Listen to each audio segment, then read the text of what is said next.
ہے نا. اب مغرب سے فارغ ہوتے ہوتے میرے خیال 6:30 تو ہو ہی جاتے ہیں.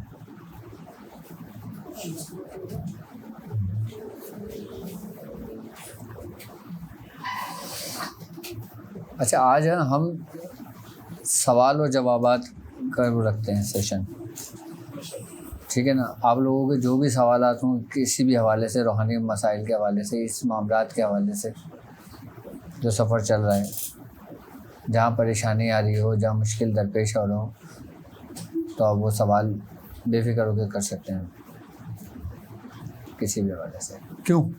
تاکہ لوگوں کو مزید, اب آپ کے جو سوال ہوں گے یقیناً وہ 1000 لوگوں کے لیے جواب ہوں گے اس کے. ایک بہت اچھا سوال تھا جس میں ابھی لوگوں نے مجھے بہت مس گائڈ کیا. اس کے بارے میں تھا کہ میں بخورات میں نے کیا بازار میں, تو 2-3 جو بخورات تھے کہ مشکر الجا اور وجہ اور یہ, تو باقاعدہ لٹرلی انہوں نے کہہ دیا کہ بھائی یہ بخورات اپنا وجود ہی نہیں رکھتے. پنساریوں نے کہہ دیا. صدر میں گیا, صدر میں 3 بڑی بڑی دکانوں نے کہہ دیا کہ یہ وجود جنہوں نے لکھا انہیں کے پاس جا کے پوچھو, ایسا بول دیا مجھے. اچھا, تو اس وجہ سے لوگ جو ہے نا, اصل میں بتاؤں نا بات, ہوتا یہ ہے کہ بخورات تو جو میں نے نام بتائے ہیں وہ بالکل ہی ایزیلی آرام سے مل جاتے ہیں ہر جگہ. جیسے لوبان ہو گیا. اب لوبان کی کئی اقسام ہیں, ٹھیک ہے. اب کوئی اگر سادہ لوبان لے لیتا ہے تو اس کا یہ تھوڑی کہ وہ اوریجنلی ڈھونڈے, وہ اس لوبان سے بھی اپنے بخور میں استعمال کر سکتا ہے. اچھا, بخور کا استعمال بیسیکلی اس لیے کیا جاتا ہے کہ اس کی یہ خوشبو ایک تاثیر ہوتی ہے. اگر آپ کو ایک چیز نہیں ملتی تو آپ اس کا نعم البدل یوز کر لیں. اصل چیز جو آپ پڑھتے ہو نا, جو کلام الہی ہوتا ہے, یہ اس کی برکت ہوتی ہے.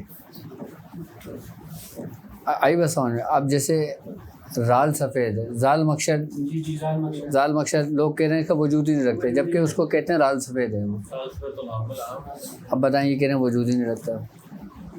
پنساری نے کہہ دیا. اب ایک جڑی بوٹی کے کئی نام ہیں. اب جیسے ایک اندرائن ہے, اندرائن سمجھتے ہو نا, جس کو مہاکال بھی کہتے ہیں, جس کو اردو میں تمبا کہتے ہیں. اب میں بولوں تمبا استعمال کرنا ہے, تم آرام سے لے آؤ گے. اب میں بولوں مہاکال لے کر آؤ, تم ڈھونڈتے رہو گے مہاکال. اب جس کو پتہ ہوگا نا وہ آپ کو فوراً نکال کے مہاکال دے دے گا. اس کو اندرائن بھی کہتے ہیں, تمبا بھی کہتے ہیں, مہاکال بھی کہتے ہیں, کہوشت بھی کہتے ہیں. مکشر کہتے ہیں چھلے ہوئے کو. الجا تخم ہے, خوشبودار تخم ہے, اور یہ سیاہ کلر کے بیج ہوتے ہیں. یہ الوجہ جو ہوتی ہے, یہ جیسے آپ نے نر کچور کچور دیکھا ہے. کچور نہیں دیکھا آپ نے, پھر میں کیسے سمجھاؤں آپ کو. کچور کے مشابہت ہوتی ہے. نہیں, یہ بھی تخم ہی ہوتے ہیں. یہ جیسے تخم بلنگا ہوتا ہے, اسی ٹائپ کا ہوتا ہے یہ. اب مستگی رومی ہے. مستگی رومی یہ گوند ہے, یہ وہ خوشبودار گوند ہے. تو یہ چیزیں آرام سے مل جاتی ہیں جی. زال مقشر بتایا تو ہے میں نے ابھی. زال سفید جسے کہتے ہیں. ایسا ہوتا ہے کہ لوگوں کی آسانی, ہاں, جیسے ہم لوگ جو دور ہیں وہ تو ان کا ایک الگ ہی مسئلہ ہے, لیکن ہم لوگ تو ڈائریکٹ فیض یافتہ ہے نا, تو یہ کہ تھوڑی سی آسانی اس طرح ہو جائے گی کہ اگر ایسا ہو جائے کہ کیونکہ آپ کی رسائی بہت آسان ہے اور آپ کے مطلب کے حوالے سے, کیونکہ ان کا معاملہ ہی یہی ہے.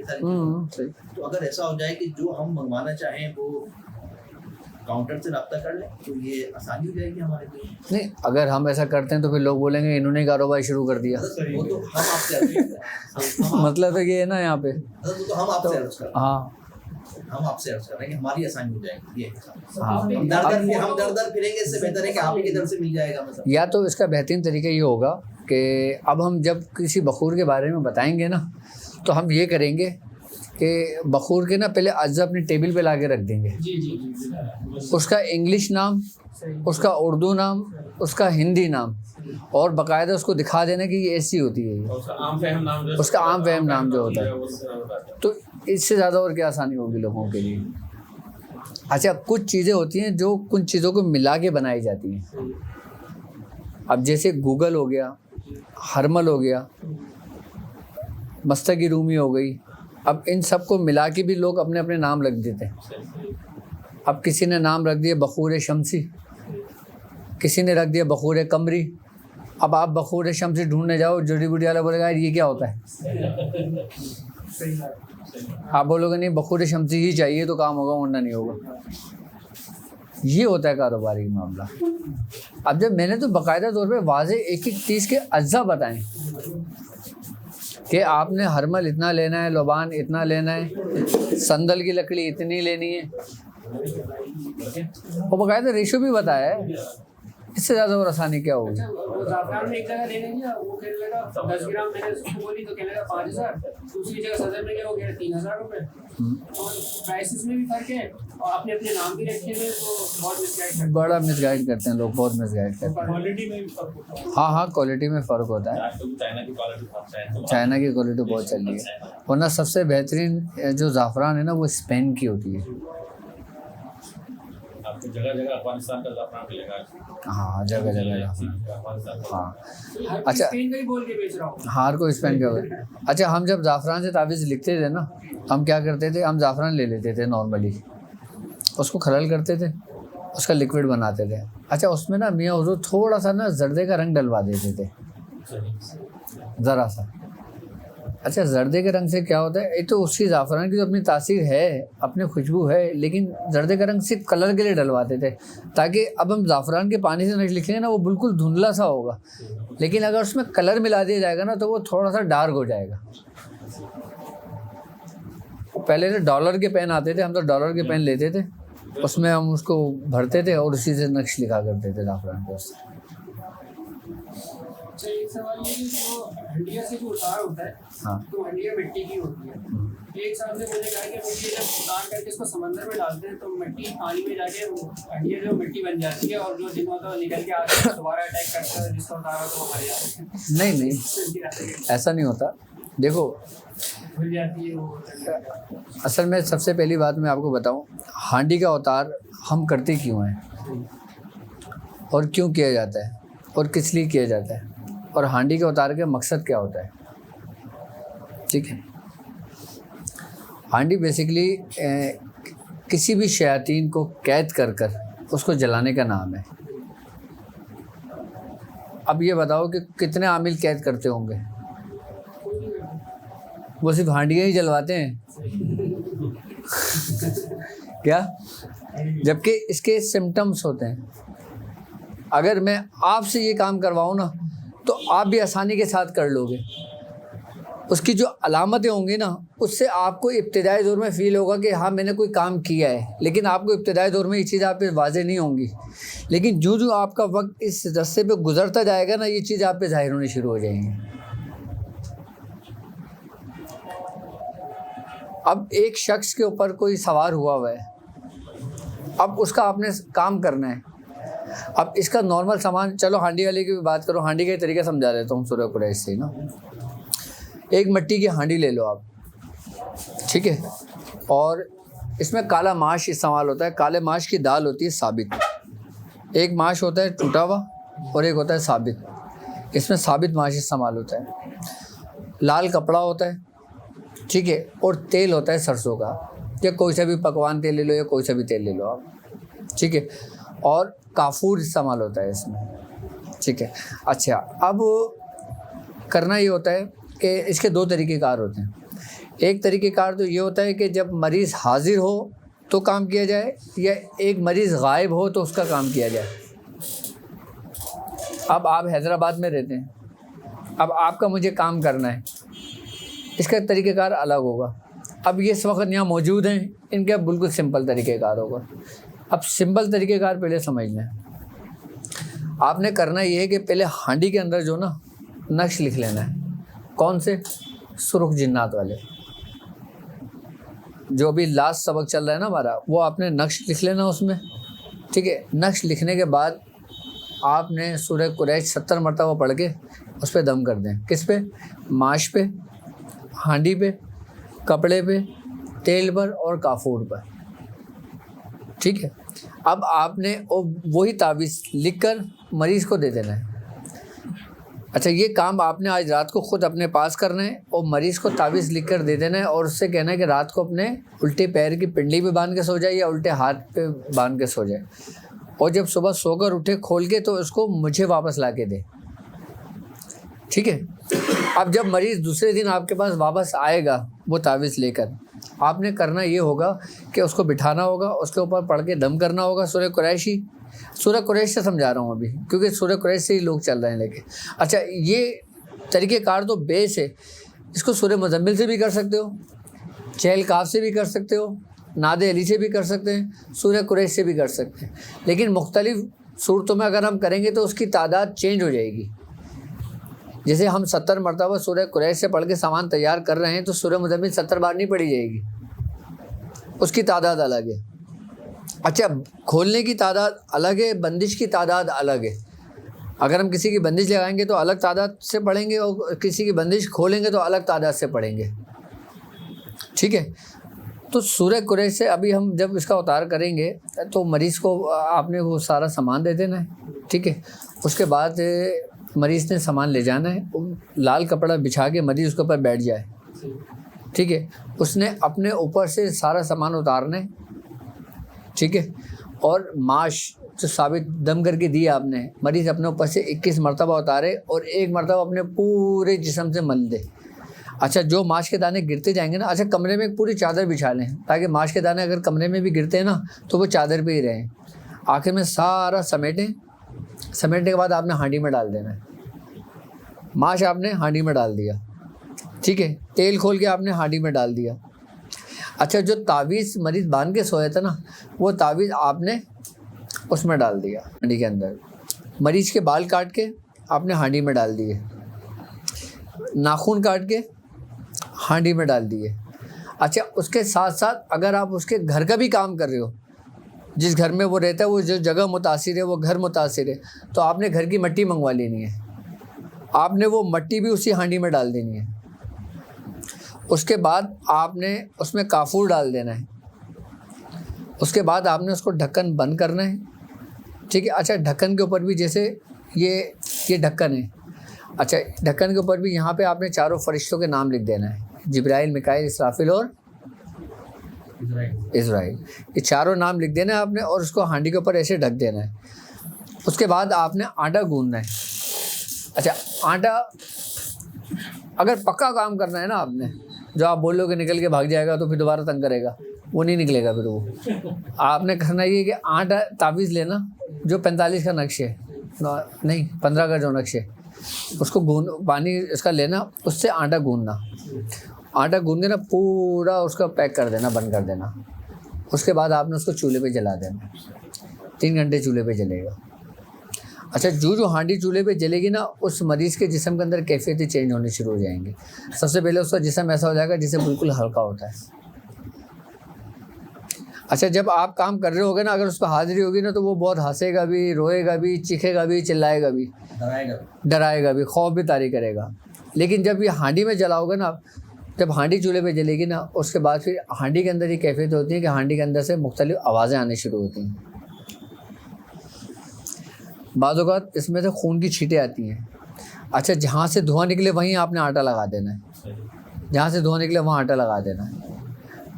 اور بدبو ایسی ہوتی ہے کہ جیسے کسی مردے کو جلا دیا، یا ایسی بو ہوگی جیسے سڑے ہوئے گوشت کی ہوتی ہے، یا ایسی بو ہوگی جیسے سڑی ہوئی مچھلی کی ہوتی ہے. اچھا آپ نے جب 3 گھنٹے گزر جائیں گے نا، اس کو آپ نے ہانڈی کو اتار لینا ہے، اسی کپڑے میں لپیٹنا ہے. کپڑے میں لپیٹنے کے بعد آپ نے اس کے 3 طریقے کار ہیں. کیا؟ اگر آپ نے شیاطین جنات کا کام کیا ہے، گندی ارواح کا کام کیا ہے، تو آپ اس کو سمندر میں پھینک دیں. اگر آپ نے جادو کا اتار کیا ہے، اس کے ذریعے کسی دیو کا اتار کیا ہے، آپ نے نظر بد کا اتار کیا آپ نے، تو آپ اس کو قبرستان میں کہیں ایسی جگہ پہ دبا دیں جا کے، یا کسی ویران جگہ پہ دبا دیں، یا کہیں جھاڑیوں میں لے جا کے زمین کے اندر دبا دیں اس کو. آئی بس میں تو ہم اس کو سمندر میں بھی پھینک سکتے ہیں اور زمین میں بھی دبا سکتے ہیں کسی ویران جگہ پر. یہ اس کا ہو جائے گا. اس کے بعد آپ نے وہی تعویذ اس کو پینے کے لیے دینا ہے، وہی گلے میں ڈالنے کے لیے دینا ہے. 1 ہفتے کے اندر تو مریض بالکل ٹھیک ہو جائے گا، صحت یاب. یہ اس کا ہانڈی کا استعمال کا طریقہ کار ہوتا ہے. سرخ جنات والا دے دیں یا 15 کا نقش دے دیں. ابھی جو ہم زکوٰۃ ادا کر رہے ہیں نا، اس کی تاثیر اور اس کے بارے میں ہمیں پتہ چلے گا 1 سال کے بعد جا کے، 6 مہینے کے بعد جا کے، جب جو وقت گزرتا جائے گا. کیونکہ جس چیز پہ آپ ریاضت کرتے ہو نا، وہ رائے گا نہیں جاتی، وہ ضائع نہیں جاتی، وہ وقت ضائع نہیں جاتا، وہ کام آتا ہے. پھر ایسا ہوتا ہے کہ آپ اگر کہیں بیٹھے ہو اور اگر کسی کے پاس کوئی معاملہ ہو گیا نا، تو آپ نے قلم و پین اٹھا کے لکھا اور آپ نے فلیدہ بنا کے جلایا، وہیں جل گیا.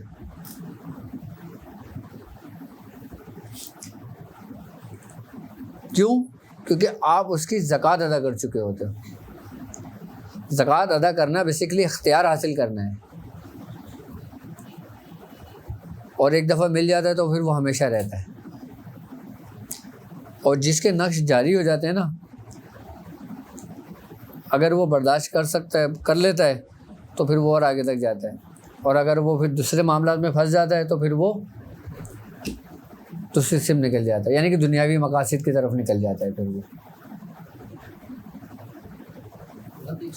نفس کے حوالے سے ایک سوال ہے، کافی عرصے سے مطلب یہ کہ ذہن میں تھا کہ جو ہم موکل نقش لکھ رہے ہیں اور سرخ جنات والا نقش لکھ رہے ہیں، تو ہم باقاعدہ نام لکھ رہے ہیں موکل.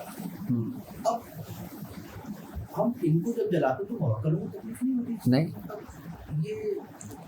یہ بیسیکلی قہری کام کہلاتے ہیں، یہ جبری کام کہلاتے ہیں. آپ نے کسی چیز پہ کمانڈ حاصل کی ہوتی ہے، آپ حکم دے کے وہ کام لے رہے ہوتے ہیں. ہر نام کی ایک تاثیر ہوتی ہے نا، یہ اس نام کی تاثیر سے کام لیا جاتا ہے. موکلوں کو تکلیف نہیں ہوتی؟ نہیں، ان کو سوال ہی نہیں پیدا ہوتا ان کو تکلیف پہنچے. ان کو ہرگز تکلیف نہیں پہنچتی اس سے. بلکہ جب ایک چیز کو آپ مستقل یاد کر رہے ہوتے ہو، ایک تکرار کر رہے ہوتے ہو، تو وہ آپ کے معاون و مددگار ہوں گے یا آپ کو تکلیف پہنچائیں گے؟ بالکل معاون و مددگار ہوں گے. ہاں، لیکن وہ ہم ان کے ناموں کو اگر ہم جلائیں گے تو یہ جلالی طریقہ کار اور کسے کہتے ہو؟ آتشی طریقہ کسے کہتے ہو؟ پھر مطلب ان کے نام جلیں گے تو وہ ہمارا کام کریں گے، اس لیے نہیں نہیں نہیں نہیں، یہ جلیں گے تو کام نہیں کریں گے، یہ مقصد نہیں ہے اس کا. اس کا مقصد یہ ہوتا ہے کہ آپ نے جس چیز پہ ریاضت کی ہوئی ہوتی ہے نا، اب اگر آپ نے کسی چیز کو جلانا ہے تو آپ کس سے، مٹی سے جلاؤ گے اس کو، آگ سے آگ ہی کرے گی نا. بھائی ایک نارمل آگ ہوتی ہے جو 1 گھنٹے کی جلی ہوئی ہو، اور ایک آگ 1 مہینے کی جلی ہوئی ہو، اور ایک آگ 1 سال کی جلی ہوئی ہو. کس آگ کی تاثیر ہوگی؟ حدت کس کی ہوگی؟ جلدی بھی تو جو چیز جلوائی جاتی ہے نا، وہ کام بیسیکلی قہری طریقے سے لیا جاتا ہے، یعنی کہ جبرن لیا جاتا ہے. اس کا کوئی نقصان نہیں ہوتا. مطلب ہم جو عمل کر رہے ہوں گے موکل وہی عمل اس کے ساتھ کر رہے ہوں گے. ہاں، کیونکہ وہ آپ کے تابع ہیں نا، آپ ان کے تابع تھوڑی ہو. اگر آپ ان کے تابع ہو تو پھر وہ نقصان پہنچائیں گے آپ کو، اور وہ آپ کے تابع ہیں تو پھر آپ کو کوئی نقصان نہیں پہنچے گا کسی قسم کا. ابھی نہ تو آپ اس کے تابع ہو، نہ وہ آپ کے تابع. تو اس لیے اس کام کو اگر ہم اس طریقے سے کریں گے نا تو پھر ہمارے لیے آسانیاں پیدا ہو جائیں گی. جلایا بھی جاتا ہے، دبایا بھی جاتا ہے، اور کچھ نقش تو ایسے ہوتے ہیں جو لکھ کر باقاعدہ نالے میں ڈال دیے جاتے ہیں، شیطانوں کے نام. جب شیطانوں کے نام کی جب زکوٰۃ ادا کی جاتی ہے تو اس کو باقاعدہ نالے میں ڈال دیا جاتا ہے، گندی جگہ پہ ڈال دیا جاتا ہے جلا کر.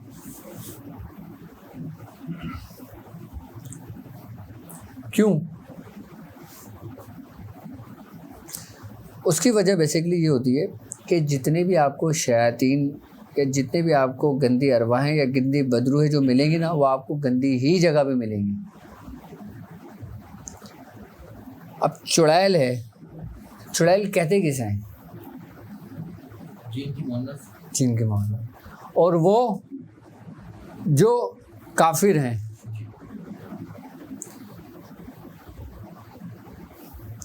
جو کافر ہیں. مسلمان جنات بھی ہیں، ان کے جناؤں کو بھی کیا چڑیل کہو گے نام؟ نہیں،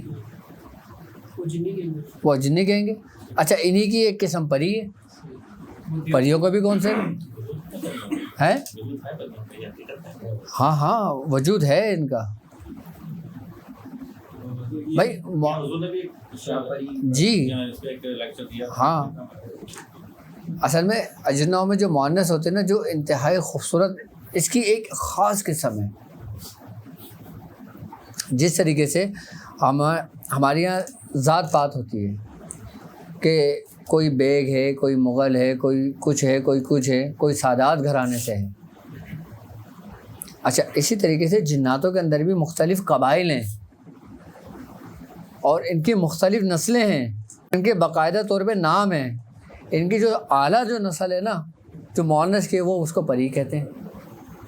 اچھا، ان کا مقام بھی ہے باقاعدہ. پریوں کا مقام کہاں ہے؟ لوگ کہتے ہیں نا کوہ کاف ہے. جی یہ مشہور ہے. کوہ کاف بیسکلی ہے کیا؟ روس کا کوئی شہر ہے، بوسنیا میں بوسنیا میں کوئی ہے جگہ کوہ کاف کا نام. نہیں، روس میں گئی ہے. اب وہ کچھ بھی لوگوں کے اپنے اپنے کانسیپٹ بنے ہوئے ہیں کوہ کاف کے بارے میں. کوئی کہتا ہے قطب شمالی کی طرف ہے، کوئی کہتا ہے قطب جنوبی کی طرف ہے، کوئی کہتا ہے روس میں ہے، کوئی کہتا ہے کہیں ہے. لیکن یہ ہے کیا مقام؟ کبھی سمجھے اس کو؟ مقام کو نہیں سمجھا نا. بیسیکلی یہ وہ مقام ہے جو ناسوت اور ملکوت کے درمیان ہے. اصل اس کی حقیقت اللہ ناسوت اور ملکوت کے درمیان میں. اس کے جو درمیان کا مقام ہے نا، اس کو کوہ کاف کہتے ہیں. اس کو کوہ کاف کیوں کہتے ہیں؟ کوہ کاف اس لیے کہتے ہیں کہ وہ حسن کی جمع ہے. مطلب وہاں پہ حسن کا انتہا ہے. اچھا، اس مقام کو ناسوت اور ملکوت کے درمیان میں کیوں رکھا گیا ہے؟ کیونکہ انسان جب ناسوت سے ریاضت کر کے جب ملکوت کی جانب جاتا ہے نا، تو شیطان اپنا آخری ہتھیار ڈالتا ہے اس کو روکنے کے لیے. اور وہ کیا ہے جو نبی کریم صلی اللہ علیہ وسلم کی حدیث ہے؟ تو وہ عورت ہے، وہ حسن ہے. بڑے بڑے لوگ اس مقام پہ آگے بھاگ جاتے ہیں. اب لوگ بولتے ہیں کوہ کاف ایک باغ کی جگہ ہوگی، ادھر دودھ کی نہریں بہہ رہی ہوں گی اور شہد کی نہریں بہہ رہی ہوں گی اور حسن کی پریاں رقص کر رہی ہوں گی. یہ ناسوت اور ملکوت کے درمیان کا مقام ہے. اچھا، جب انسان اس ناسوت کی منزل جب مکمل کر کے دوسری منزل میں داخل ہوتا ہے نا، تو اس کے اندر ایک کیفیت پیدا ہوتی ہے اس کو آزمانے کے لیے. میں آپ کو ایک بات بتاؤں، روحانیت میں بھی جو نا بڑے بڑے مگرمچھ پڑے ہوئے ہیں.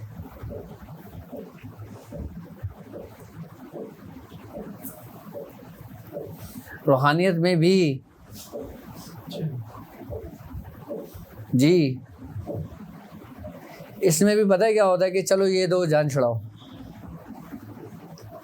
اب وہ کہتا ہے نہیں مجھے یہ نہیں چاہیے. وہ کہتا ہے اچھا چلو ایک قدم اور آ جاؤ. اچھا اب یہ لے لو جان چھڑاؤ. اس میں بھی اب میں پہلے میں یہ بات مکمل کر دوں، پھر میں اپنی وہ بات پوری کروں گا جو میں نے مگرمچھ والی بات کہی ہے. کیوں کہیے؟ کیونکہ سلاسلوں کے اندر باقاعدہ طور پہ ایک معاملہ ہوا تھا، ہماری سلاسل میں ہوا تھا مداری خاندان میں. تو اس کے اوپر میں حضور نے فرمایا تھا کہ مختلف خانوادوں میں بڑے بڑے مگرمچھ بیٹھے ہوئے ہیں. مافیا نہیں کہیں گے اس کو.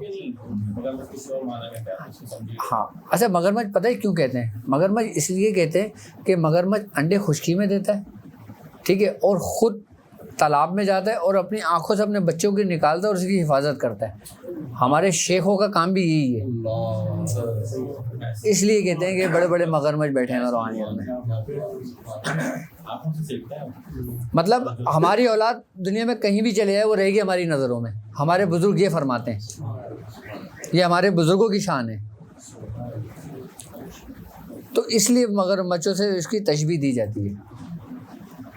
اچھا، جب انسان عالم ناسوت سے عالم ملکوت کے جب سفر کرتا ہے نا، تو پھر اس کا واسطہ پھر ان راستے سے گزر کر انہی چیزوں سے ہوتا ہے، مختلف پریوں سے ہوتا ہے. ہاں، جب انسان وہاں پہ اپنی آنکھ بند کر لیتا ہے نا، تو پھر وہ اس جگہ سے دوسری جگہ منتقل ہو جاتا ہے. ورنہ زیادہ تر اکثریت میں 75% لوگ جو نا عالم ناسوت سے نکل کے عالم اسی کوئی کاف پہ آگے رک جاتے ہیں، ٹھہر جاتے ہیں اس مقام پر. ہاں، کیونکہ وہ اس کے حسن میں گم ہو جاتے ہیں. اچھا، جس چیز میں آپ کو لذت آنے لگے، پھر وہی چیز آپ کے لیے نقصان دہ ثابت ہو جاتی ہے. سالک کے لیے. انسان پہ جب ایک وقت ایسا آتا ہے کہ جب اس کو ذکر میں بھی اتنی لذت آنے لگتی ہے تو اس کو ٹھہرا دیا جاتا ہے, پھر اس کو دوسرا ذکر طالب کر دیا جاتا ہے. دیکھیں نبی کریم صلی اللہ علیہ وسلم کو فرمانا ہے, آپ نے فرمایا تم مجھے 2 چیزوں کی ضمانت دے دو, میں تمہیں جنت کی ضمانت دے دیتا ہوں. تو صحابہ نے کہا یا رسول اللہ کیا؟ آپ نے فرمایا وہ جو تمہارے جبڑوں کے بیچ میں ہے, یعنی زبان, ایک وہ جو تمہارے رانوں کے بیچ میں ہے, تم مجھے اس کی ضمانت دے دو, میں تمہیں جنت کی ضمانت دے دیتا ہوں. اب ساری خرافات ہی کہاں سے شروع ہوتی ہیں, برائی ہی کہاں سے شروع ہوتی ہے؟ یعنی کہ ہر برائی, ہر چیز کی جڑ دو نا, یہ 2 ہی چیزیں ہیں بس, زبان اور شہوت.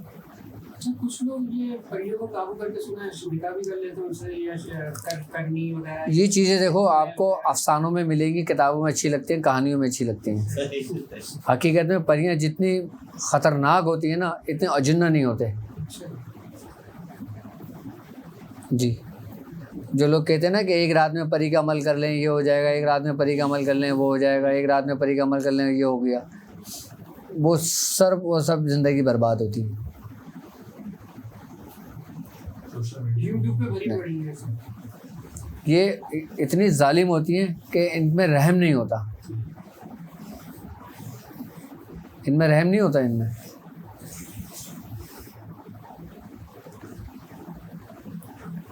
اجنہ تو ایک وقت میں لچک کھا جاتے ہیں, یہ نہیں کھاتے لچک. یہ وہ ہیں کہ جنہوں نے دیووں کے ناک میں نکیلیں ڈالی ہوئی ہیں. جناتوں کے جو بڑے بڑے سپر سلار ہیں نا, انہوں نے گھٹنے ٹیک دیے ان کے آگے, اور تم اس کو بلا رہے ہو. میں صحیح بتا رہا ہوں آپ کو. لوگوں نے پلیوں کو تو صرف نام جانا ہوا ہے, اور آپ کو 1000 عمل مل جائیں گے. ہاں لیکن پری کے عمل کے پیچھے نہیں پڑنا چاہیے انسان کو. میں نے جس کو بھی پڑھے دیکھا ہے نا, اس کو تباہ و بربادی دیکھا ہے, اس کو کبھی آباد نہیں ہوتے دیکھا. اچھا پریاں خود بھی عاشق ہو جاتی ہیں. ہاں ایک تو ہوتا ہے نا کہ آپ کسی کی دعوت دے رہے ہو, یا آپ کسی کو بلا رہے ہو, یا آپ کسی کو حاضر کر رہے ہو, یا آپ کسی کو تابع کر رہے ہو. میں بتاؤں نا, ہماری والدہ تھی, یہ بات ہے سن 1900 شاید 81 کی بات تھی یا 82 کی بات. ان کا نام شیریں تھا, ہماری والدہ تھی. تو ان کے اوپر جنات عاشق تھے, ان کے اوپر جنات اور پریاں عاشق تھیں. باقاعدہ پریاں باقاعدہ آیا کرتی تھیں ان کے پاس, ان سے باتیں کیا کرتی تھیں. ان کا جب علاج پاپا نے کیا تھا نا, تب پاپا نے بتایا تھا ان کے بارے میں.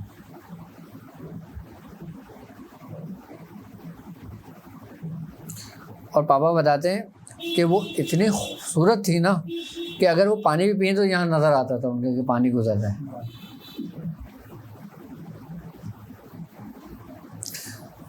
جب پاپا نے ان کا علاج کیا تھا, پاپا بتاتے ہیں مجھے 3 دن 3 راتیں لگی تھی ایک نشست میں بیٹھ کر. کتنے 3 دن 3 راتیں. پاپا کہتے ہیں نہ میں نے کھانا کھایا, نہ میں نے پانی پیا, نہ میں نے کچھ کرا, میں وہیں بیٹھا رہا اس ہاتھ کے پاس.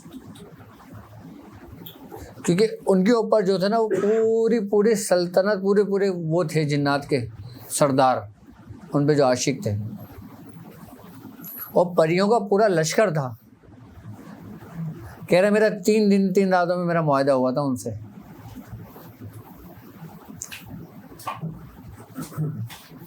اس کے بعد جب یہ معاملات کلیئر ہوئے تھے نا, اس کے بعد پھر وہی ہماری والدہ 131 مرتبہ سورہ یاسین روز پڑھتی تھی. کتنی مرتبہ؟ 131 مرتبہ سورہ یاسین پڑھتی تھی. 131 مرتبہ انہوں نے 40 دن قبرستان میں جا کے پڑھی, 40 دن سمندر میں کھڑے ہو کے پڑھی, 40 دن انہوں نے نہر میں کھڑے ہو کے پڑھی، ہماری والدہ نے۔ سورہ یاسین پہ ان کو اتنا عبور حاصل ہو گیا تھا، اتنی روحانیت ان کو حاصل ہو گئی تھی۔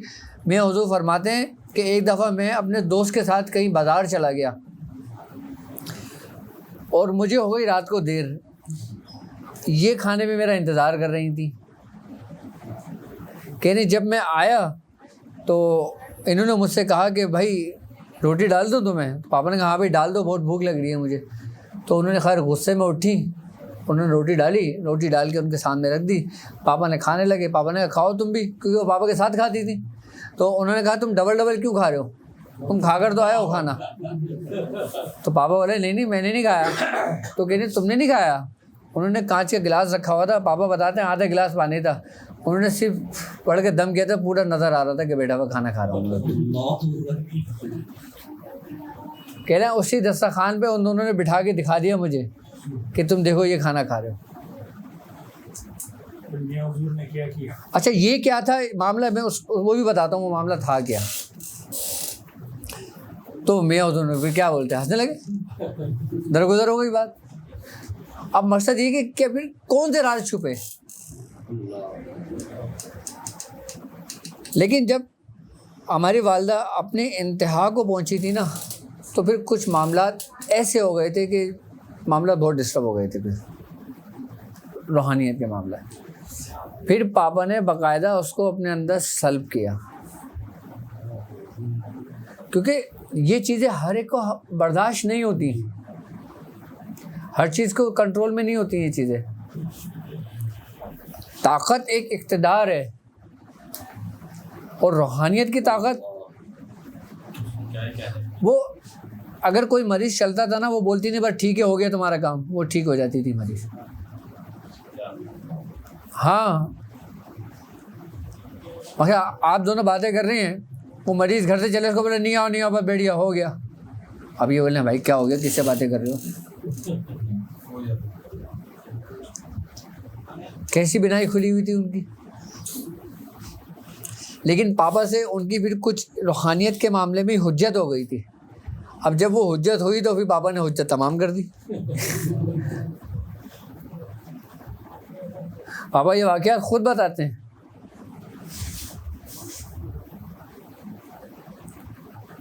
تو سورہ یاسین کتنی پڑھی ہوگی انہوں نے؟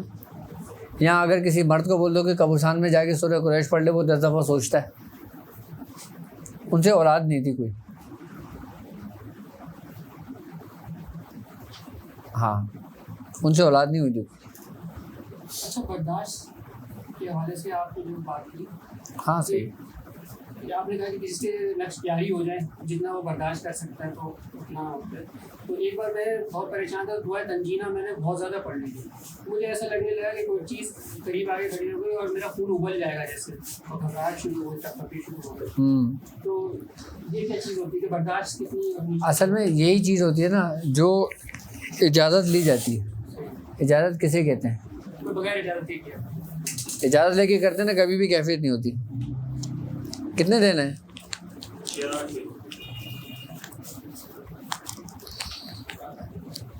بکرے کا بچہ تو نہیں لے آیا تھا نا، بکرے لایا تھا نا۔ کھیل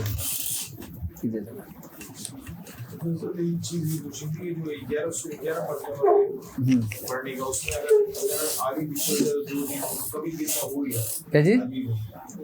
جو 1111 مطلب کی جو زکات ہے جو ادا کر رہے ہیں، اس کو پڑھتے پڑھتے آدمی کو بس یہ بولتے ہیں سکینہ میں چلا جاتا ہے آدمی، جیسے کہ نیند تو اس میں اگر آدمی پیچھے ہو گیا، جیسے کہ 11 کی جگہ 12 ہو گیا ہے، 14 ہو گیا یا پھر کم ہو گیا ایسا۔ دیکھو نیند کا غلبہ آنا یہ انسان کی اپنی کوتاہی ہے۔ ہم پتہ ہے کیا کرتے تھے، جب ہماری پڑھائی 5 گھنٹے سے اوپر کی ہوا کرتی تھی نا، تو یہ کیفیت ہم پہ بھی طاری ہوتی تھی۔ ہم یہ کرتے تھے کہ میں اپنی والدہ کا دوپٹہ لیتا تھا، اپنے ایک پیر میں باندھ دیا کرتا تھا۔ جب نیند کا غلبہ زیادہ ہوتا تھا نا، تو ایک پاؤں پہ دوپٹہ باندھ لیا کرتا تھا اور ایک پیر میں میں کھڑا ہو کے اپنی پڑھائی مکمل کر لیا کرتا تھا۔ اس سے نیند کا غلبہ نہیں آتا تھا۔ ببول کے کانٹے ہوتے ہیں نا، ببول کے کانٹے، ہم ببول کے کانٹے اپنے پاس رکھ لیا کرتے تھے۔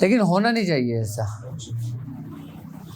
یہ دوبارہ سے عمل کر سکتے ہیں یا وہ تسبیح اگر آپ نے 500 کے بعد 600 کی تسبیح آپ پڑھ لیتے اور اگر بیچ میں آپ کے ہاتھ سے نیند کا غلبہ ہوا تسبیح چھٹ گئی تو پھر آپ نے وہ چھٹی تسبیح سے شروع کرنا ہے، پھر سے اس کو مکمل کرنا ہے. لیکن یہ اس کی ایک لمٹ ہوتی ہے، کہتے ہیں کہ 40 دن کے اندر 3 تک چھوٹ ہوتی ہے لیکن اس کے بعد نہیں ہوتی. یہ روز تو نہیں ہوتا نا. ہاں بس جبھی کہتے ہیں. ہاں پڑھا کہ باقاعدہ نمک رکھا کرتے تھے اپنے پاس اور جی. آنکھوں میں مل لیا کرتے تھے. جی میں بتا رہا ہوں نا آپ کو، ہم وہ دوپٹہ باندھ لیا کرتے تھے، پاؤں فولڈ کر کے باندھ لیا کرتے تھے. اب وہ کھڑا ہی نہیں ہوا جاتا تھا تو پھر نیند کیسے آئے گی؟ اس کو اپنا کام پورا کر لیا کرتے تھے. زیادہ تعداد ہو جائے تو موکلین کو اصالے ثواب کرنے کو نہیں اپنے کھاتے میں جمع کرتے رہیں.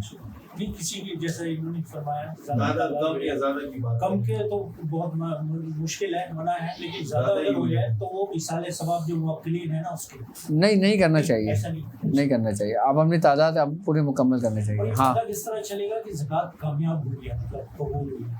علامتیں ظاہر ہوں گی نا. اگر نہ ظاہر ہو علامت ہوتا ہے نہیں کیوں نہیں ہوں گی ظاہر؟ بھائی انسان ایک گاڑی چلا رہا ہے، پیٹرول تو ختم ہو رہا ہے نا.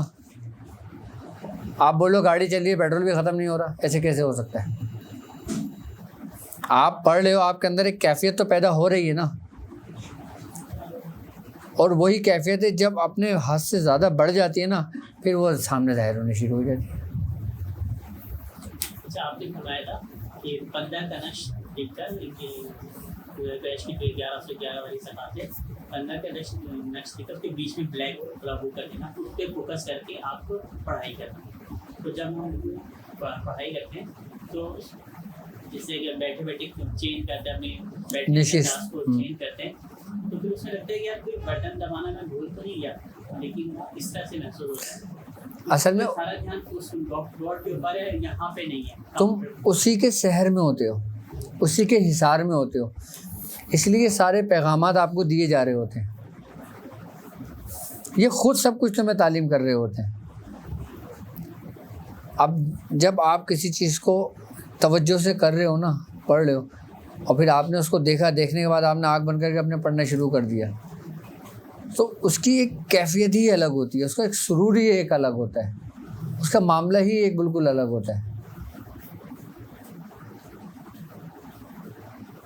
کبھی کبھی تو ایسی کیفیت ہو جاتی ہے کہ پڑھتے پڑھتے آنکھ بند ہوئی، اس نقش کو دیکھتے ایسا محسوس ہوتا ہے کوئی چیز جیسے کوئی قریب سے ہوا کو بہت تیزی سے گزر کے جا رہی ہے، اور کبھی اس کان سے کبھی اس کان سے، اور ڈر نہیں لگتا. ڈر والی کیفیت کیونکہ آپ الحمدللہ ہمارے سامنے ہیں، لیکن یہ کہ ایک خوف دلانے والی کیفیت ہوتی ہے نا، پھر ایک دم سے آپ کچھ بھی نہیں ہوتا. میں سورہ فاتحہ کا ایک عمل کر رہا تھا تو ہوا یہ تھا کہ میں دن بھر بہت جگا ہوا تھا، تو رات بھی بہت ہو گئی تھی. جب میں پڑھائی پہ بیٹھا اپنے تو میرے اندر تھوڑی سی سستی آئی. تو خیر میں نے اپنا کام کرنے بیٹھا. جب میں پڑھ رہا تھا تو پڑھتے پڑھتے نا مجھے اونگ آ گئی. اچھا اونگ آ گئی، میں کیا دیکھتا ہوں کہ ایک بہت بڑا نا فٹ بال گراؤنڈ ہے، ایک بہت بڑا فٹ بال گراؤنڈ ہے، اور اس گراؤنڈ مطلب جتنا حد نظر نگاہ جا رہی ہے نا گراؤنڈ ہی گراؤنڈ ہے پورا، اور وہاں بہت سارے لوگ ہیں جیسے فٹ بال پلیئر ہوتے ہیں نا ایسے لوگ ہیں. اچھا سب ادھر ادھر بھاگ رہے ہیں. اچھا میں نے پھر اپنے پاس دیکھا نا میرے پیر کے نیچے ایک بال تھی، اور بال ایسی تھی کہ جیسے بالکل ایک چاندی اور ایک روشنی ٹائپ کی سفید. تو میں اس بال کو جو نا میں لیے جیسے فٹ بال کھیلتے ہیں میں اس طریقے کے لیے گزر رہا ہوں، اور لوگ مجھ سے وہ لینے کی کوشش کر رہے ہیں. تو تقریباً مجھ سے کوئی بھی نہیں لے پایا. میں نے گراؤنڈ کا چکر لگا لیا. آخر میں جب میں بہت وہاں تک آیا نا تو ایک دم دیکھا میرے سامنے ایک پیر آیا، اس نے ٹھک کر کے فٹ بال کو روک لیا. جب میں نے نظر اٹھا کے دیکھی تو پاپا کا پیر تھا. کہہ رہے ہیں بس اس کو ختم کرو. کیا بس اس کو ختم کرو. ایک دم میری آنکھ کھل گئی. میں نے کہا یہ کیا ہو گیا؟ اب میں اس پریشان میں کہ میری تعداد پوری ہوئی یا نہیں ہوئی. اب میں اس پریشانی میں تھا لیکن پھر میں نے اپنی تعداد کو مکمل کرنے کے بعد پھر میں اسی وقت پاپا کے پاس گیا. پھر میں نے ان کو اپنی کیفیت بتائی کہ ہاں ٹھیک ہے وہ کام ہو گیا تمہارا.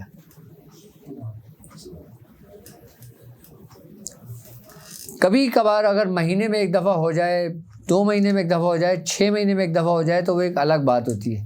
پھر وہ آپ کی وجہ سے نہیں ہوئی, آپ کے اختیار کی وجہ سے نہیں ہوئی وہ. اچھا, ہاتھ ایک دم سے تیز سے گھوم جانا, یہ بھی کیفیت کیا ہے؟ مختلف کیفیتیں ہوتی ہیں اپنی. اچھا, اصل میں بات یہ ہوتا ہے کہ زبان اور دماغ, ہم نے ان دونوں کو ایک زاویے پہ لے کر آنا ہوتا ہے. اچھا, دماغ ہمارا ایک زاویے پہ کیسے؟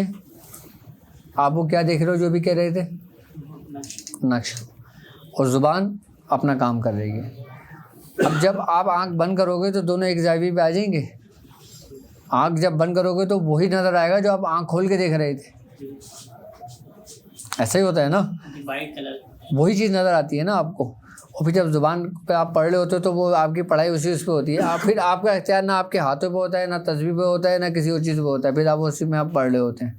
لیکن آپ کی یہ ضرور ہوتا ہے کہ یار یہ میرے ہاتھ میں تصویر ہے کہ یہ اس کو مکمل کرنا ہے. ابتدائی دور میں تو یہ کیفیت رہے گی آپ کی, لیکن جو آپ کی کیفیتیں بڑھتی جائیں گے نا, پھر آپ کو یہ احساس نہیں ہوگا کہ آپ کے ہاتھ میں تصویر ہے یا نہیں. پھر اس کے لیے نا کیا ہم ایک پوری تصویر بنا لیتے تھے 1100 دانے کی یا 1000 دانے کی. پھر وہ ہماری بڑی تصویر چل رہی ہوتی تھی. اچھا, تصویر بھی ایک حد تک چلتی ہے, اس کے بعد آپ پڑھنا شروع کرو گے, آپ کا دماغ آپ کو خود بتا دے گا کہ اتنی ہو گئی ہے تیری. لیکن یہ ابھی نہیں کرنا بیٹھ جانا تجربہ, کیونکہ ابھی اپنی پڑھائی مکمل کرنا تصویر کے دانوں سے. یہ نارملی کبھی دن بھر میں کام کر رہے ہو نا تو اپنے آپ کو تھوڑا سا وہ کرنا. یہ آپ کا کاؤنٹ ہے, کاؤنٹر جو اچھا کاؤنٹر کی پڑھائی ایک الگ ہے. کاؤنٹر بیسیکلی ایک تعداد کو پورا کرنے کے لیے ہوتا ہے, جبکہ تسبیح جو ہوتی ہے نا وہ ایک الگ ہوتی ہے. تسبیح کی روحانیت ایک بالکل الگ ہے, کاؤنٹر کی روحانیت ایک بالکل الگ ہے. کون سی اچھی ہے تسبیح, کیونکہ بزرگوں کی سنت ہے نا. اچھا, کاؤنٹر اس لیے استعمال ہوتا ہے کہ جب تمہیں 12,000 دفعہ اللہ اللہ پڑھنے کا حکم دیا گیا ہے, اب تسبیح میں تمہیں پریشانی ہوگی. اب کاؤنٹر میں تمہیں پریشانی نہیں ہوگی, تم چلتے پھرتے بھی اللہ اللہ اللہ اللہ اللہ اللہ پڑھ رہے ہو, بیٹھے ہوئے پڑھ رہے ہو, اٹھے ہوئے پڑھ رہے ہو, کسی سے بات کر رہے ہو تو کاؤنٹر چل رہا ہے آپ کا, تو اس سے آپ کی تعداد پوری ہو جاتی ہے. اچھا, یہ ہوتا ہے جسم کو عادت ڈالنے کے لیے. جب جسم کو اور زبان کو عادت پڑ جاتی ہے نا, پھر آپ اللہ اللہ نہیں بھی پڑھ رہے ہو نا تو پھر وہ آپ کے اندر سے آواز آنی شروع ہو جاتی ہے. ایک وقت ہوتا ہے ایسا, آپ شروع میں خود کوشش کرو گے لیکن بعد میں وہ خود ہی آپ کے اندر سے ظاہر ہونا شروع ہو جائے گا. لیکن اگر کوئی بڑی صورت پڑھتے ہو یا کوئی بڑی عمل کرتے ہو آپ, تو اس میں پھر آپ کو کاؤنٹر کی ضرورت نہیں پڑتی. اب جب 120 مرتبہ حزب البحر ہم جب پڑھا کرتے تھے تو ہم چیوں کے دانے رکھ لیا کرتے تھے, چییں رکھ لیا کرتے تھے, اور پھر ہم اس چیئیں کو باقاعدہ اس کو بناتے تھے. اور جب 1100 مرتبہ ہمیں کوئی عمل کرنا ہوتا تھا تو ہم 11 دانے چیوں کے رکھ لیتے تھے, یا میں 11 ماچس کی تیلیاں رکھ لیا کرتا تھا. ایک تصویر پوری ہوئی, ایک ماچس کا دانہ تیلی اٹھائی, وہ اس طرف رکھ دی. دوسری تصویر پوری ہوئی, وہ اس طرف رکھ دی, تاکہ آپ کو پوری 11 تصویر یاد رہے. اس طریقے سے مکمل ہو جائے گا. اور جب پورے 11 دانے تعویذ مکمل ہو گئے آپ کی, اس کے بعد پھر آنکھ بند کر کے پھر آپ اسی تصور میں بیٹھ جائیں.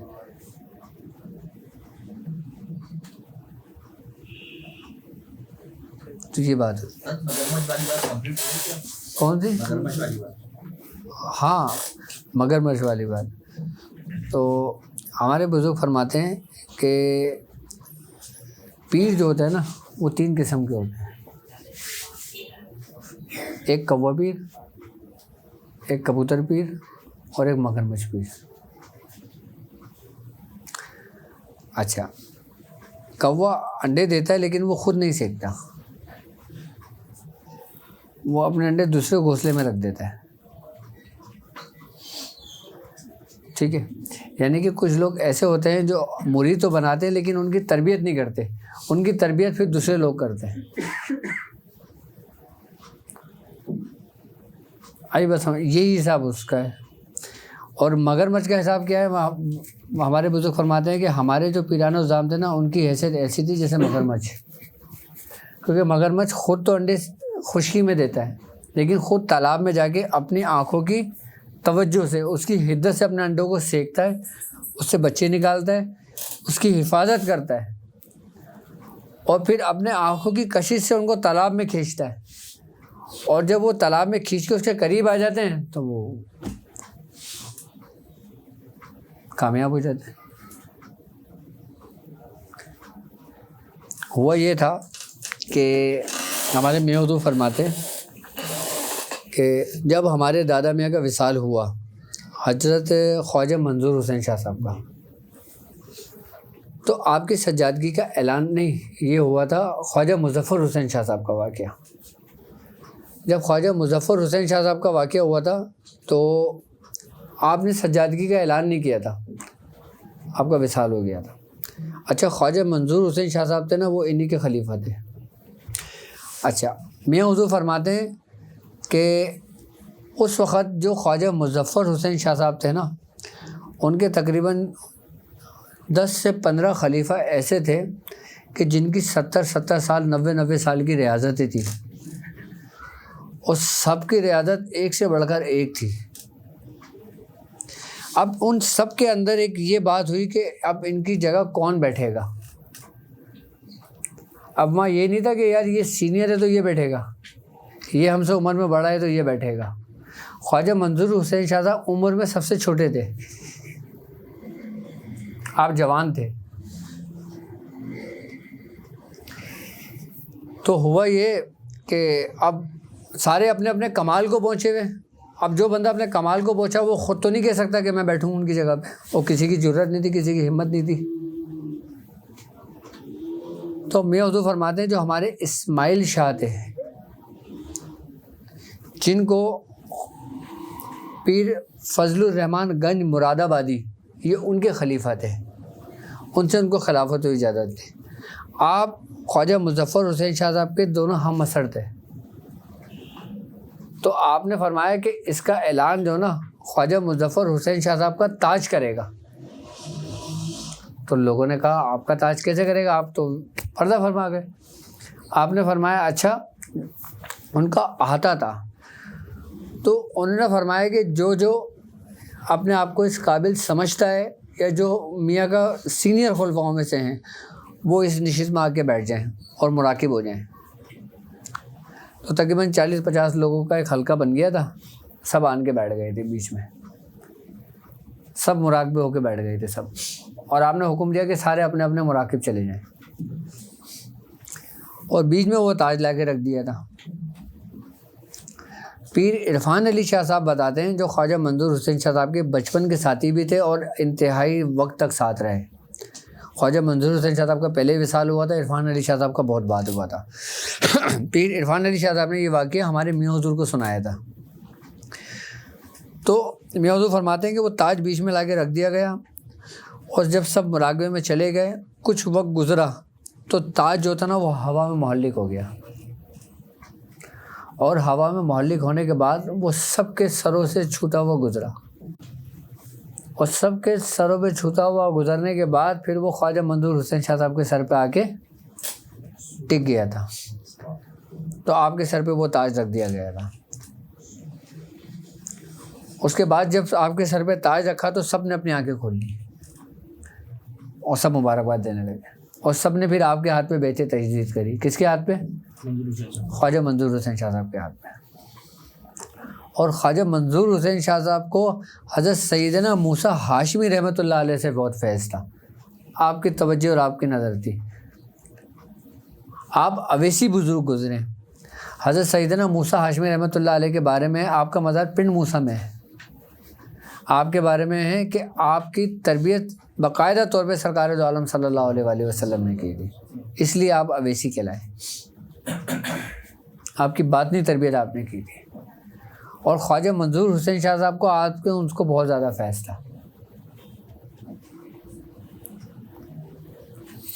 اچھا، جب آپ کو سجادگی ملی، جب آپ مسند پہ آ کے بیٹھے اور سب لوگوں نے آپ سے بیعت تجدید کری، اس وقت سے لے کے آخری وقت تک عرفان علی شاہ صاحب کہتے ہیں کہ میاں نے دعائے بشمک کی اجازت کسی کو نہیں دی تھی، کیونکہ یہ عرصہ تقریباً 40 سال کے عرصے تک کا محیط رہا ہے، 40 سے 50 سال. دعائے بشمک سمجھتے ہیں؟ مداری خاندان میں دعائے بشمک پڑھی جاتی ہے. یہ وہ دعا ہے جو حضرت عیسیٰ علیہ السلام کے اوپر نازل ہوئی تھی، دعائے بشمک. اس کے بعد پھر یہ دعا حضرت شاہ مدار کو تعلیم کی گئی تھی، اور شاہ مدار نے اس کے اوپر جتنی ریاضت اور جتنی محنت کی تھی، اور اس کے بعد اس کا فیض آپ سے جاری ہوا تھا دعائے بشمک کا. اچھا، دعائے بشمک کے بارے میں یہ ہے کہ ان کو زندہ پیر اس لیے کہتے ہیں کہ جب آپ کا آخری وقت آیا نا تو آپ حالت جس میں چلے جایا کرتے تھے. جب آپ مراقبے میں جایا کرتے تھے نا تو آپ کو 3 مہینے 6 مہینے سال گزر جایا کرتا تھا.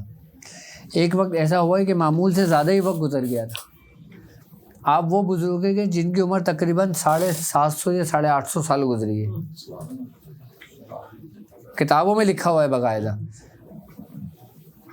تو آپ کے بارے میں یہ ہے کہ جب آپ کا آخری وقت آیا نا تو جب لوگوں نے کہا کہ حضور کا وصال ہو گیا تو آپ کو غسل دیا. غسل دینے کے بعد جب آپ کو لحد میں لٹا لا نا تو آپ نے آنکھیں کھول لی. کیا؟ تو لوگوں نے کہا حضرت زندہ ہے، حضرت زندہ ہے، حضرت حالت میں آ گئے، حضرت حالت سکر میں آ گئے، حالت حس میں آ گئے.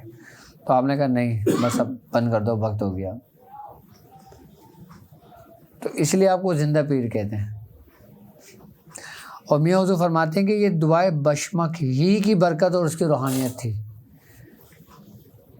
دعائے بشمک کی جو دعوت دیتا ہے نا اس کے اندر پھر یہ کیفیتیں پیدا ہو جاتی ہیں. اچھا، دعائے بشمک کی جو دعوت ہے نا وہ 100 سال میں ایک دی جاتی ہے بس، اور ایک شخص دیتا ہے اس کو. اور وہ کون دیتا ہے؟ جو مداری خاندان کا ہوتا ہے، کہ جس کا قلب حضرت بدیع الدین قطب المدار کے قلب پر ہوتا ہے، جس کی ولایت آپ کے اس پر ہوتی ہے، کیونکہ آپ قطب المدار ہیں. آپ میں حضور فرماتے ہیں کہ جب مجھے دعائے بشمک کی اجازت ہوئی تھی، دعائے بشمک کی اجازت ہوئی تھی، تو میاں کہتے ہیں جب میں نے دعائے بشمک کا چلہ کرنے بیٹھا اور جب میں اس کے بالکل قریب پہنچا تو میاں حضور فرماتے ہیں کہ ایک مشاہدہ ہوا مجھے. وہ مشاہدہ میں حضور فرماتے ہیں یہ ہوا کہ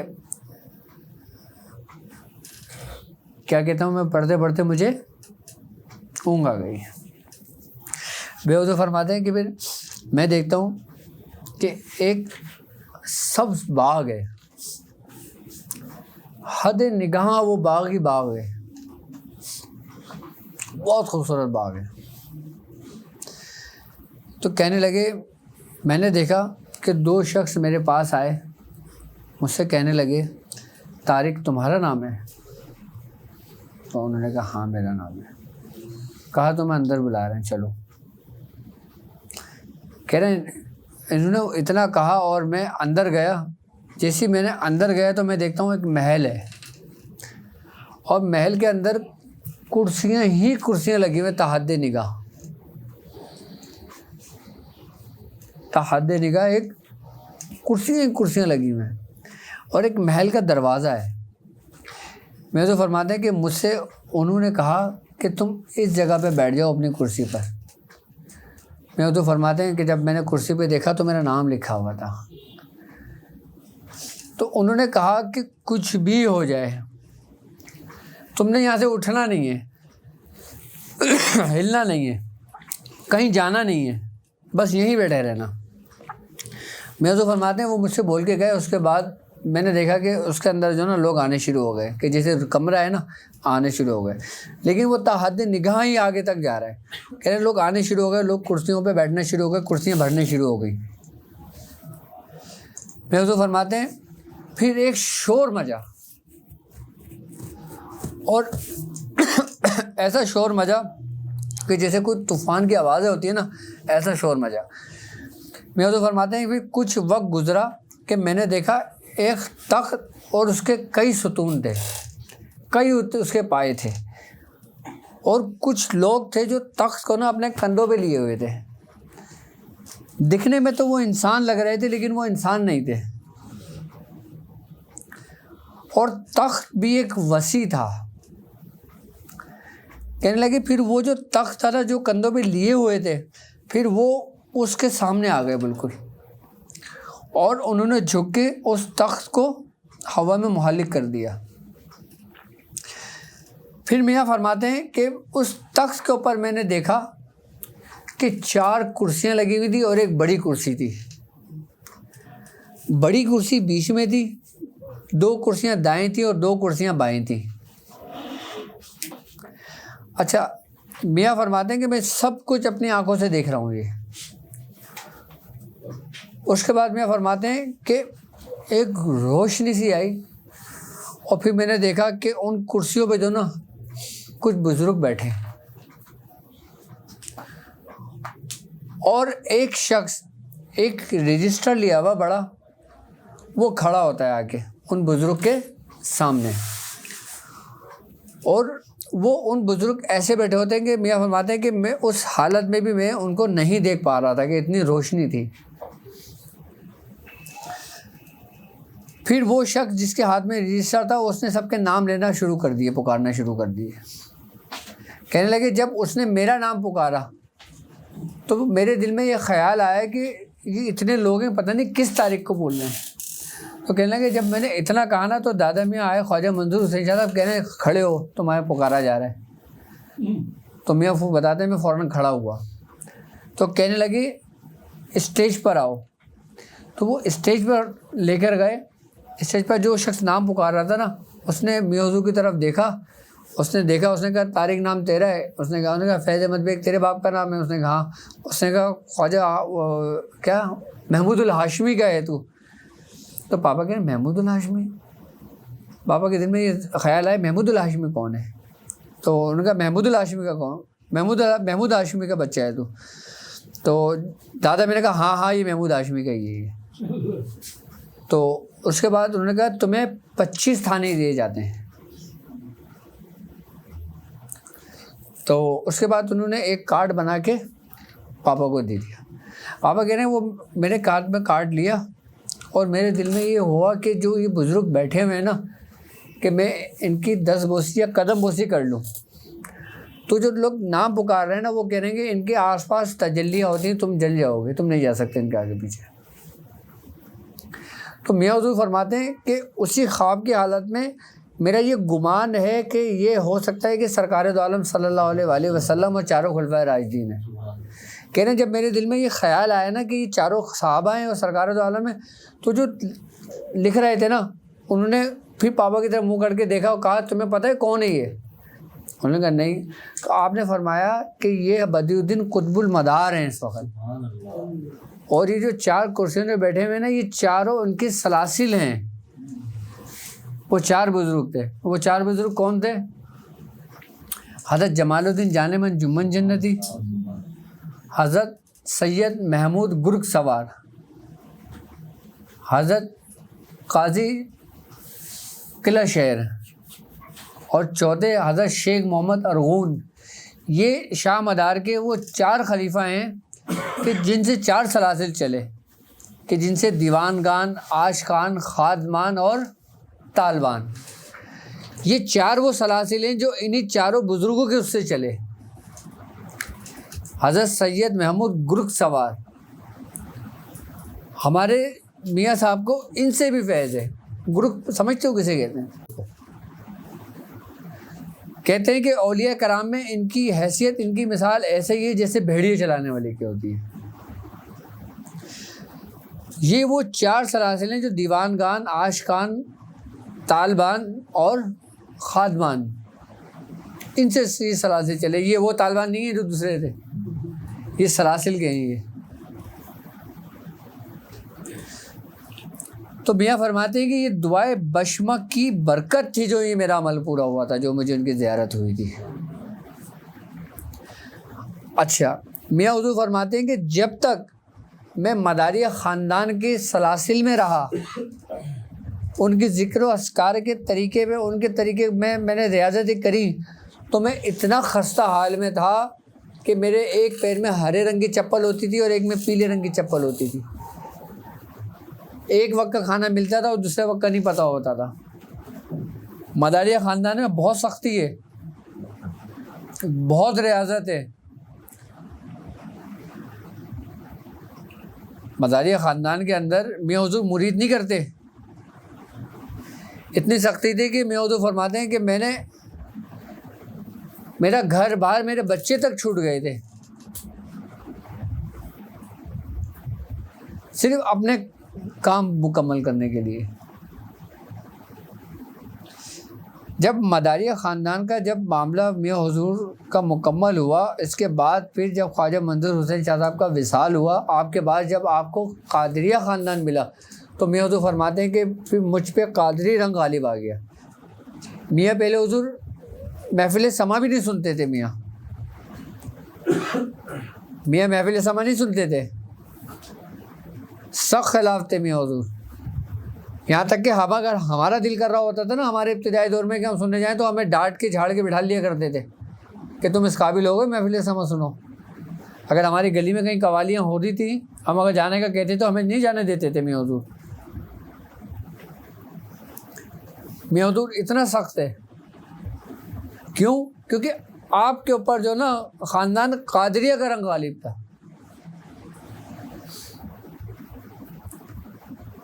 لیکن جب حضرت عثمان علی شاہ صاحب کا جب آپ کا وصال ہوا، آپ کے وصال ہونے کے بعد پھر جب آپ نے اپنی ذمہ داریاں، اپنے معاملات جب آپ کو منتقل کرے، تب میاں حضور فرماتے ہیں کہ پھر میں نے کہ اگر ریاضت کے درمیان جو آپ بتا رہے ہو نا کہ 1100 مرتبہ سورہ قریش پڑھنے کو دیے اور پڑھتے پڑھتے اونگ آ گئی، بس اگر اونگ آ گئی نا آپ گئے، ختم. بس مطلب آپ کا کام نہیں ہوگا، پھر آپ سے بعد میں پڑھا نہیں جائے گا، آپ کو پھر اجازت نہیں ہوگی اس کی. پھر کبھی آپ اپنی جگہ پہ ہی رہو گے پھر، لیکن وہ پھر آپ کے لیے وہ بے سود ثابت ہو جائے گا. پھر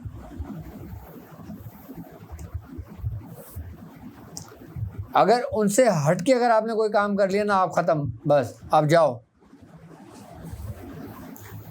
اب یہ نہیں کہ نہیں اب میں دوسرے پیر کے پاس جا کے اپنی تربیت پوری کر لوں گا، پھر زندگی میں کبھی بھی نہیں کر سکتے. پھر آپ خاندان مداریہ وہ خاندان ہے،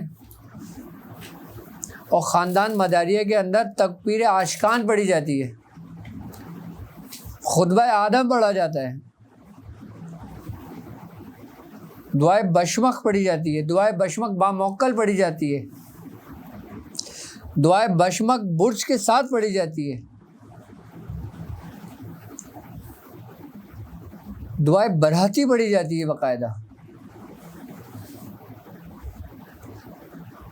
اچھا، مداریہ خاندان کے اندر ریاضتیں بڑے کمال کی ہیں. اس وقت روحانیت کی دنیا کے اندر جتنے بھی جگہیں پر ہیں نا، اس میں سے تقریباً 65% مداری ہیں. اس دور حاضر کی بات کروں میں، اگر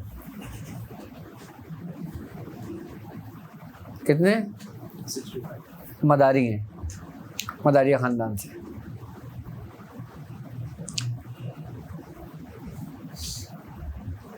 کیونکہ ان کی ریاضتیں کوئی 11 دن 40 دن کی نہیں ہوتی، ان کی 50 سال 70 سال کی عیادتیں ہوتی ہیں ان کی.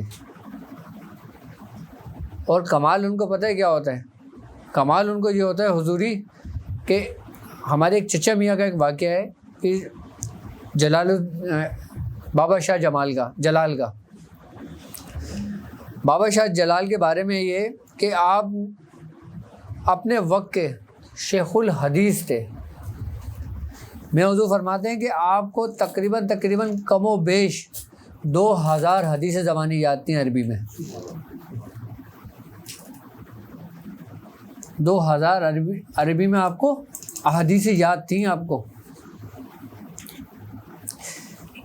جب آپ نے حضرت خواجہ منظور حسین شاہ صاحب کی غلامی اختیار کری تھی تو آپ کے بارے میں یہ ہے کہ آپ نے جو نا ایک جھوپڑی کے اندر چلے گئے تھے, اپنے آپ کو بند کر دیا تھا کمرے کے اندر. میں حضور فرماتے ہیں کہ وہ جو تھے نا سورہ توبہ کی آخری جو 2 آیتیں تھیں انہوں نے مجھے آخری وقت میں اس کی اجازت دی تھی. اور فرماتے ہیں کہ میں نے اپنی ساری زندگی صرف یہی پڑھا ہے, سورہ توبہ کی لقد جاءکم رسول من انفسکم عزیز علیہ ما عنتم, یہ 2 آیتیں پڑھی ہیں. ان کا کمال کیا تھا کہ اس وقت کے علماء کرام احادیث کی تصدیق کرانے کے لیے آپ کے پاس آیا کرتے تھے کہ حضور یہ فرمائیں کہ یہ سرکار دو عالم صلی اللہ علیہ وسلم کی فرمان ہے یا نہیں. میں حضور فرماتے ہیں کہ ایک دفعہ ہوا یہ کہ کچھ علماء کرام آئے جو آپ پہ تنقید کیا کرتے تھے کیونکہ آپ کا ظاہری حلیہ ایسا تھا نا جو شرعن خلاف تھا. بابا شاہ جلال کا آپ کے گھر کے باہر تو کتا رہتا تھا ایک, شریعت میں تو ممنوع ہے, ممانعت ہے اس کی, تو اس لیے علماء کرام ان پہ حجت رہتی تھی ان کے اوپر. علماء کرام اپنی جگہ حق پہ تھے اور وہ اپنی جگہ تھے. ایک دفعہ علماء کرام جو ان پہ بڑی شدید تنقید کا نشانہ بنایا کرتے تھے, حجت تھے, وہ ایک دفعہ آئے اور کہنے لگے کہ بابا صاحب یہ ذرا یہ فرمائیں کہ یہ سرکار دو عالم کا فرمان ہے یا نہیں. آپ نے دیکھا, آپ نے آپ کا ہاتھ پکڑا, آپ نے کہا یا رسول اللہ بتائیں ذرا یہ آپ نے فرمایا نہیں فرمایا. وہ جتنے بھی لوگ وہاں تھے سب کو زیارت ہوئی سرکار دو عالم, جتنے بھی وہاں پہ علماء کرام تھے نا ان سب کو سرکار دو عالم کی زیارت ہوئی. پھر عرفان علی شاہ صاحب نے یہ واقعہ بتایا تھا آپ کا, اور وہیں وہ علماء کرام ان کے ہاتھ پہ بیعت ہو گئے تھے. تو انہوں نے کہا حضور پھر یہ ظاہری معاملہ کیا ہے یہ؟ تو کہا تم لوگوں سے بچنے کے لیے, ورنہ لوگ مجھے یہاں جینے نہ دیں. ملامت اختیار کیا. ہاں, اور پھر وہ علماء کرام بھی اپنے انتہا کو پہنچے. دیکھو ایک بات یاد رکھنا, جس کے پاس کچھ ہے نا وہ اتنی آسانی سے نہیں دے گا.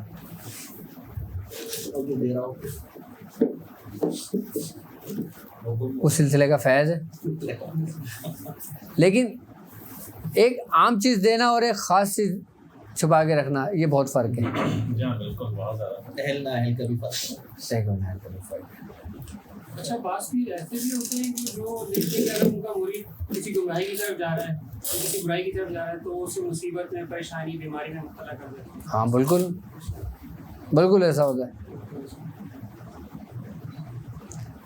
کیونکہ آپ کپڑے جتنے گندے کر کے لے کر آؤ گے اتنی مشکل سے دھلیں گے نا. چل رہا ہے اس میں یہ ہے کہ ایسا لگتا ہے کہ بہت دور کہیں مطلب کنیکشن کہیں جڑ جاتا ہے ایسا لگتا ہے. اور اچھا میرا یہ ہے کہ میں ایک تو ظاہری طور پر اس کے بعد آنکھیں بند کر کے لائٹ بند کر کے باطنی طور پر بھی دائرے بھی نہیں کرتا. اب میں نے بھائی سے بھی شیئر کیا تھا, ایک میں دائرہ بھی نہیں, مطلب باطنی طور پر دائرے بھی نہیں کرتا. میں بیٹھتا ہوں شمال جرمان بیٹھتا ہوں, لیکن جب میں نے آگے کھولے تو میرا رخ مڑا ہوا تھا خود بخود, یہ مجھے پتہ نہیں چلا رخ چینج ہوا ہوا تھا. صحیح ہے, یہ کیا کیفیت تھی, یہ کیا یہ اچھی علامت ہے, اچھی کیفیت ہے. یہ وہ کیفیت ہوتی ہے کہ جب انسان کے اوپر بے خودی غالب آ جاتی ہے. بالکل پتہ نہیں چلا ٹائم, جب میں ریلیکس ہو جاتا ہوں میں ہاں کہ بس یہ سمجھ لیں اب یہ کیفیت ہو گئی فجر کی نماز پڑھ کے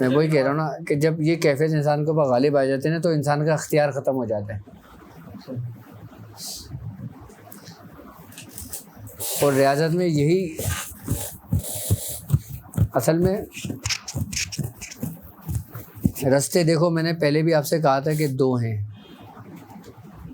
ایک ریاضت کا رستہ اور ایک محبت کا رستہ. اچھا، مداریہ خاندان میں جو نا ریاضت اور محبت دونوں ہیں، کیا مداریہ خاندان میں، لیکن خاندان قادریہ میں صرف اور صرف محبت ہے. ہاں میں وہ بتا رہا ہوں نا آپ کو، قادریہ خاندان میں صرف اور صرف محبت ہے. کیوں؟ کیونکہ سرکار غوث پاک کا آپ کے اپنی حیات میں آپ کا فرمان ہے. کیا آپ کا فرمان ہے؟ آپ نے فرمایا کہ کسی بھی خانوادے کا شیر، چاہے وہ مداری ہو، شتاری ہو، چشتی ہو، صابری ہو، نقشبندی ہو، ابوالعلائی ہو، سہروردی ہو، کچھ بھی ہو خانوادہ، اس کا شیر سے مراد اس کا بزرگ جو اپنے انتہائی کمال کو پہنچا ہوا ہے، جس کو دنیا شیر کہتی ہے. سرکار غوث پاک کا فرمان ہے کہ کسی بھی سلاسل کے جو خانوادے کا شیر میرے دربار کے کتے کے برابر ہے.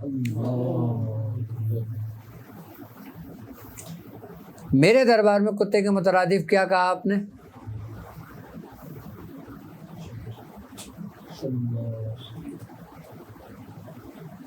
یعنی کہ خاندان قادریہ کا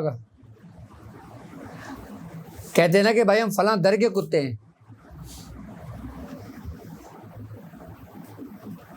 یعنی کہ جو ایک خاندان قادریہ کا ایک وہ شخص جو ایک نہ کسی ریاضت کا مالک ہو، اس کے دل میں صرف وہ صرف سرکار غوث پاک کی محبت ہو. اس کی مثال آپ نے کیا دی اپنے عام بندے کی؟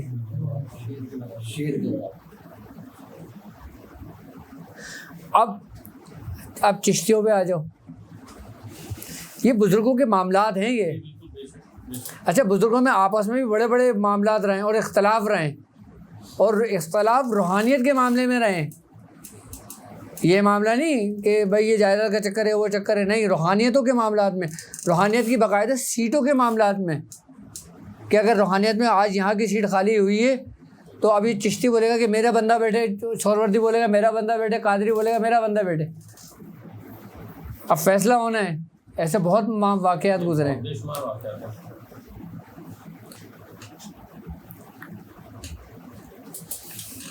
حضرت شیخ بہاؤالدین ذکریہ ملتانی، کیا حضرت شیخ بہاؤالدین ذکریہ ملتانی اور حضرت بابا فرید مسعود گنج شکر رحمۃ اللہ علیہ، آپ کی بہت لگتی تھی. ایسے تھے آپ دونوں، ایسے لگتی تھی آپ دونوں کی. اور روحانیت میں دیکھو دونوں کمال کو تھے.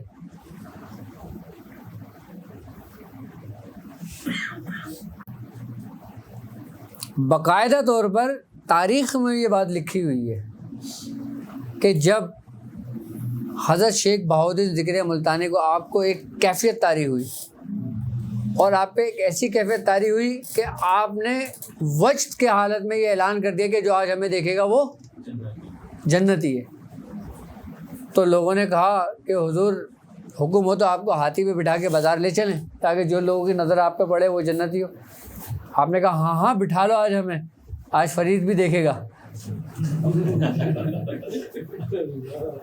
آپ کو بٹھا دیا گیا، آپ کو بازار میں آپ کو ہاتھی پہ بٹھے گا، آپ چل دیے.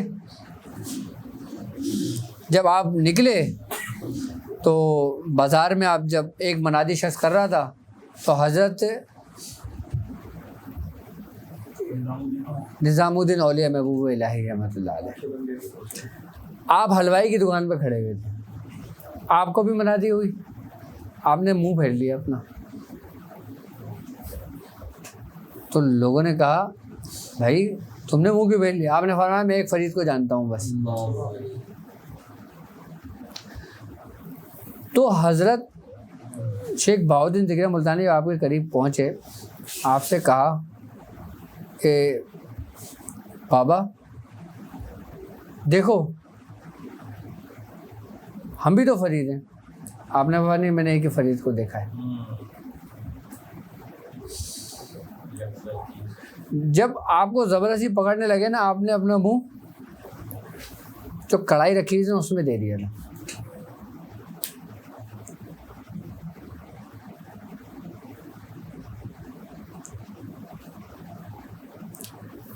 جب آپ بھاگے نکل گئے تو حضرت بابا فرید مشہور گجری شکر رحمۃ اللہ علیہ آپ اپنے حجرے پہ بیٹھے ہوئے تھے. تو آپ کی چوکھٹ پہ آپ کا پیر لگا اور آپ گرے. تو آپ اٹھ گئے. آپ نے بولا بابا کیا ہوا, بابا کیا ہوا؟ تو لوگوں نے فرمایا حضور ایسے تھا. وہ آپ کو جلال آ گیا تھا بابا فرید مشہور گجری شکر رحمۃ اللہ علیہ. آپ نے فرمایا شیخ بہاؤالدین کو جو آج دیکھے گا وہ جنتی ہے. جس راستے سے بابا میرے پاس آیا ہے اس راستے سے جو آئے گا میرے پاس جنتی ہوگا اور قیامت تک جنتی ہوگا. جو اس دروازے سے گزرا ہے, اس راستے سے گزرا جس راستے سے بابا میرے پاس آیا ہے, جو چوکٹ آپ پہ لگے آپ گرے تھے, وہی دروازہ ہے. وہی دروازہ ہے. اچھا اب یہاں پہ ایک بات ہے, یہاں پہ بھی بزرگوں میں اختلاف رہا ہے. حضرت بابا فرید مشہور گجری شکر رحمۃ اللہ علیہ کا فرمان تھا کہ جس راستے سے بابا میرے پاس آیا اس راستے سے جو میرے پاس آئے گا وہ قیامت تک جنتی ہے. کچھ بزرگ یہ کہتے ہیں کہ یہ وہ راستہ تھا جو روحانیت کا راستہ تھا, اور کچھ بزرگ کہتے ہیں کہ یہ وہ راستہ تھا جو یہ چوکٹ کا راستہ ہے. فیض دونوں کا ہی ہے.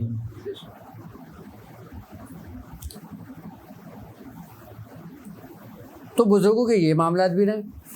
اب خاندان قادریہ پہ دیکھ لیں. اب یہ اہل چشت کا واقعہ ہے نا, اہل چشت اور اہل سہروردی کا واقعہ. اب یہاں تک کہ خواجہ خواجگان خواجہ معین الدین چشتی آپ خود سرکار غوث پاک کی بارگاہ میں حاضر ہوئے ذکر سے پائے کی اجازت لینے. آپ نے باقاعدہ سے پائے کی اجازت دی. اچھا جو ابو الوقت ہوتا ہے نا وہ صرف سادات گھرانے سے ہی ہوگا اور اس کا باطن قادری ہی ہوگا. وہ کسی اور خانوادے سے نہیں ہو سکتا.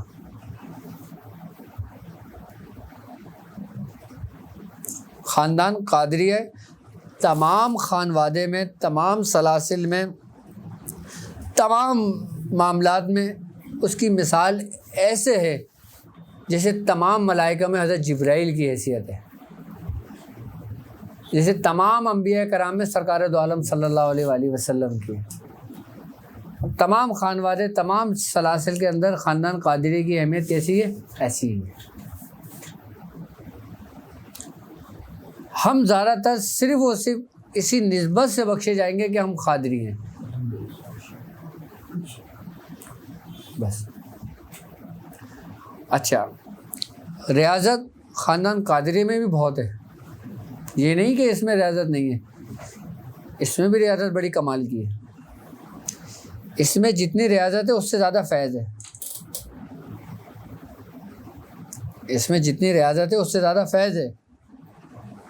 وہ صرف آپ کی نسبت کی وجہ سے. اور جتنے بھی ذکر و اذکار ملتے ہیں نا, یا جتنے بھی اشغال ملتے ہیں, ان سب کی کڑی کہیں نہ کہیں سے خاندان قادریہ میں ملتی ہے.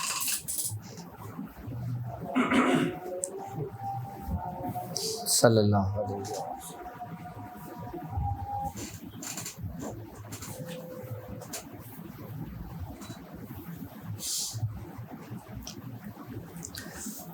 اچھا مداریہ خاندان میں نا, پانی پلانا مجھے. مداریہ خاندان کے اندر نا دوسرا لے کے کچھ چیزوں کو نا کچھ بزرگوں نے ظاہر کرا ہے. جیسے ایک بزرگ تھے حضرت عبد الغفور ملنگ. آپ نے ایک کتاب لکھی تھی 17ویں شریف, بابا شاہ عبد الغفور نام تھا آپ کا. اس کتاب کے اندر جو نا اس کی تقریباً 100 جلدیں چھپی تھی, اور حیدرآباد میں ایک مداریہ سلسلہ ہے پیر نواب حسین شاہ صاحب کا، ان کے پاس ایک کتاب تھی اس کی. اچھا، پھر انہوں نے وہ کتاب میاں حضور کو دی تھی، 17ویں شریف نام ہے اس کا. کہتے ہیں کہ اس کے بارے میں ہے کہ یہ کتاب اس کے پاس ٹھہرے گی جو مداری ہوگا. اس کتاب میں کیا تھا؟ اس کتاب کے اندر شریعت کا کلمہ، طریقت کا کلمہ، حقیقت کا کلمہ، معرفت کا کلمہ، وحدانیت کا کلمہ، اس کے باقاعدہ پورے کلمے ہیں اس میں. زبان کا غسل کیا ہے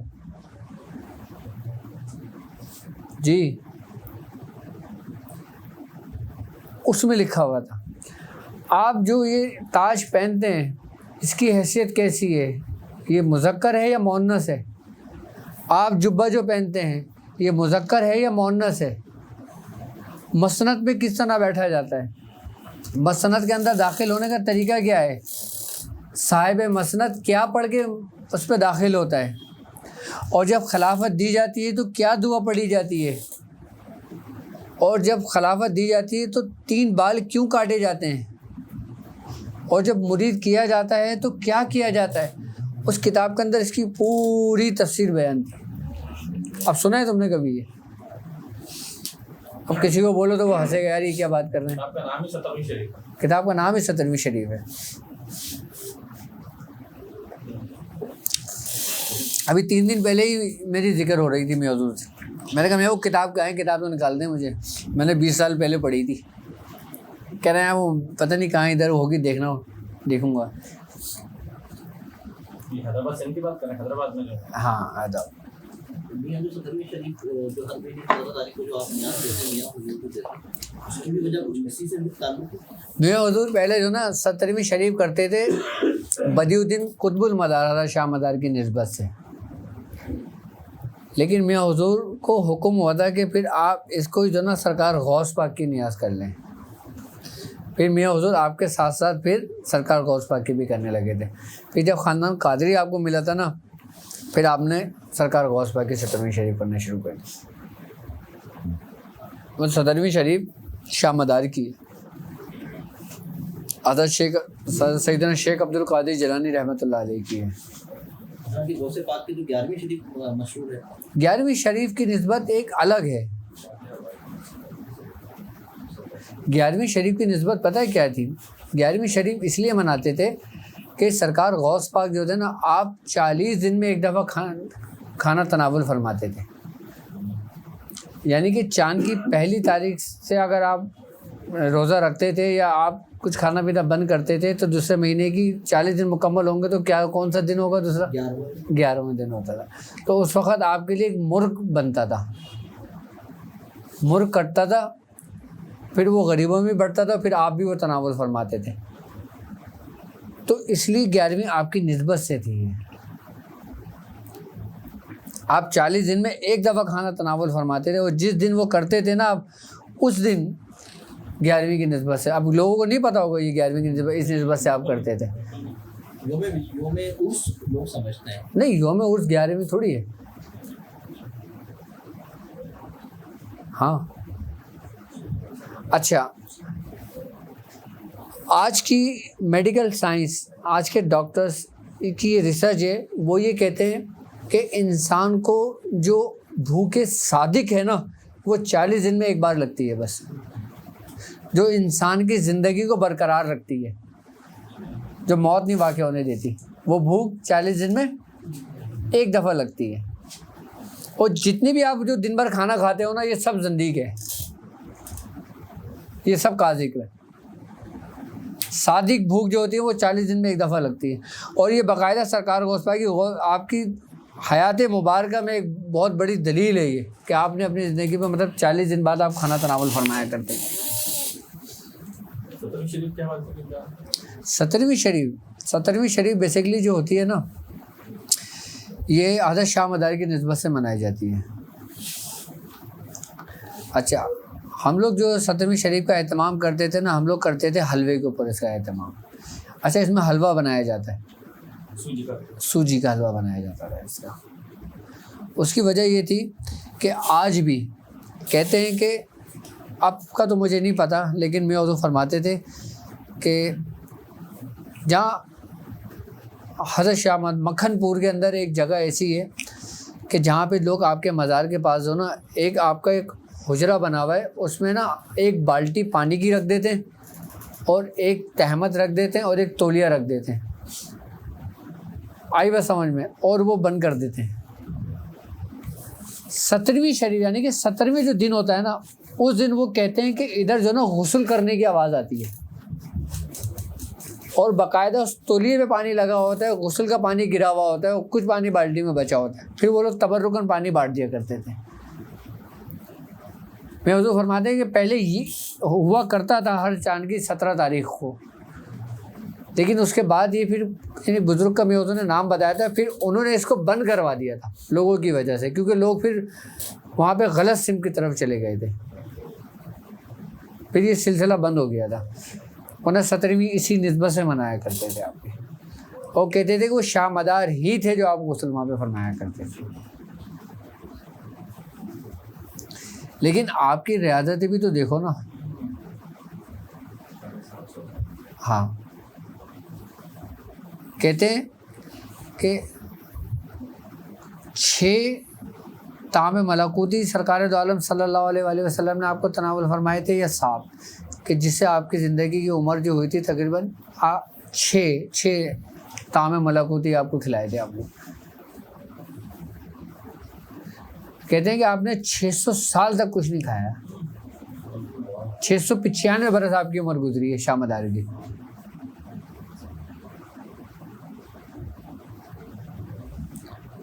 طعام ملکوت کی جو تاثیر ہے نا، اس کی جو ٹائم ڈیوریشن ہوتا ہے وہ 100 سال تک محیط ہوتا ہے اس کا۔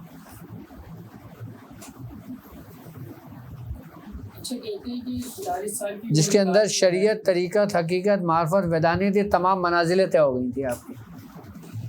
کہتے ہیں کہ 40 سال کے بعد ہی ولایت جو ہے ملتی ہے، اس سے پہلے نہیں مل سکتی، یہ بات صحیح ہے؟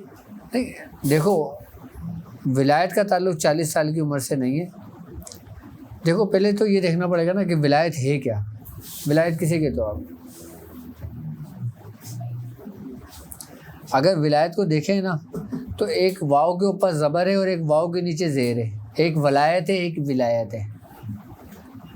اب جو واو کے اوپر زبر ہے وہ ولایت ہے، اس کا مطلب یہ ہوتا ہے کہ ایک مثال کے طور پہ میں ایک عام بندہ ہوں، ٹھیک ہے، اب میں نے ان کو اچھی اچھی باتیں بتانا شروع کر دی، ان کو نماز کا طریقے سمجھانا شروع کر دیا، ان کو نماز کے بارے میں بتانا شروع کر دیا، ان کو دین کے بارے میں سمجھانا شروع کر دیا۔ اب یہ میری باتوں سے بہت متاثر ہوئے، کیا یہ میری باتوں سے بہت متاثر ہوئے اور یہ دین کی راہ میں چل دیے، نماز کے پابند ہو گئے، روزے کے پابند ہو گئے، غلط کام چھوڑ دیے، نیکی کی طرف ہو گئے، تو اللہ تعالیٰ کو یہ بات پسند ہے، اللہ نے کہا یہ میرا ولی ہے۔ یہ ولایت ہے جو انسان اپنے کسب سے بنتا ہے۔ لیکن وہ ولایت جس کے واو کے نیچے زیر ہے، اس کا تعلق وہب سے ہے، وہ مادر ذات ولی ہوتا ہے، یعنی کہ وہ ولایت کو لے کر پیدا ہوتا ہے۔ مادر ذات ولی کون تھے؟ جیسے سرکار غوث پاک، حضرت نظام الدین اولیاء محبوب الہی، حضرت شاہ رکن عالم۔ اچھا، مادر ذات ولی بھی بہت کم ہوئے ہیں، ہر ولی بھی وہب سے نہیں ہے، ایک وہبی ہیں، ایک قذبی ہیں اور ایک رضائی ہیں۔ وہبی وہ ہوتا ہے جس کو اللہ نے چنا ہے، جو اللہ کے دوست ہیں، جن کو اللہ نے اپنے معاملات، اپنے کاموں کے لیے چن کے دنیا میں بھیجا ہے۔ قذبی وہ ہیں جو وہب کے ماتحت ہیں، قذبی وہب کے ماتحت ہوگا، یعنی کہ وہبی جو ہے نا باطن تو نے اپنے اندر جذب کیا ہوا ہے، لیکن جو اس کا ظاہر ہے نا وہ اس نے قسم میں منتقل کر دینا ہے۔ جب وہ قسم میں منتقل کرتا ہے نا تو اس کو وہ ولایت دی جاتی ہے، جس کو لوگ کہتے ہیں خلیفہ، خلافت جو دی جاتی ہے۔ اب رضائی وہ ہوتا ہے کہ پیر نے اپنی خوشی میں اس کو اعلان کر دیا۔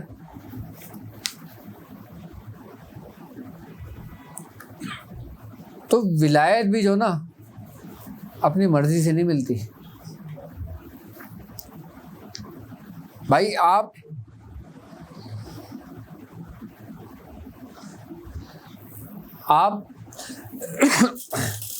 ولی ہو، ہر حال میں ولی ہو. کیسے؟ ولی کا مطلب کیا ہے؟ دوست. صرف دوست ہے ولی کا مطلب. اگر آپ سیدھے راستے پر ہو تو اللہ کے دوست ہو، اور اگر آپ گمراہی کے راستے پہ ہو تو شیطان کے دوست ہو. ولی تو آپ ہو، یہ تو فیکٹ ہے. لیکن اب آپ کے پاس ایک زاویہ ہے کہ جس میں آپ نے اپنے آپ کو پرکھنا ہے، اپنے آپ کو تولنا ہے کہ آپ شیطان کے دوستوں میں سے ہو یا اللہ کے دوستوں میں سے ہو. اب وہ کیسے پرکھو گے؟ اللہ الولی الذین آمنوا یخرجون من الظلمات الی النور. اللہ کے دوست وہ ہیں جو اندھیرے سے نکال کے روشنی میں لے آتے ہیں. اب آپ کیسے پرکھو گے؟ ہمارے پاس سب سے بہترین چیز کیا ہے؟ شریعت، احکام الہی.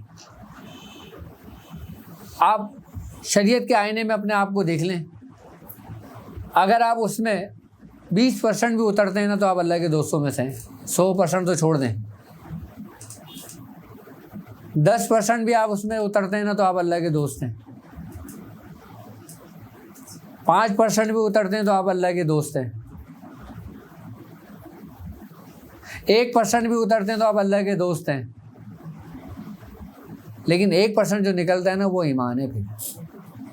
وہ پھر کیا ہے؟ اور ایمان کیا ہے؟ رسالت پر یقین.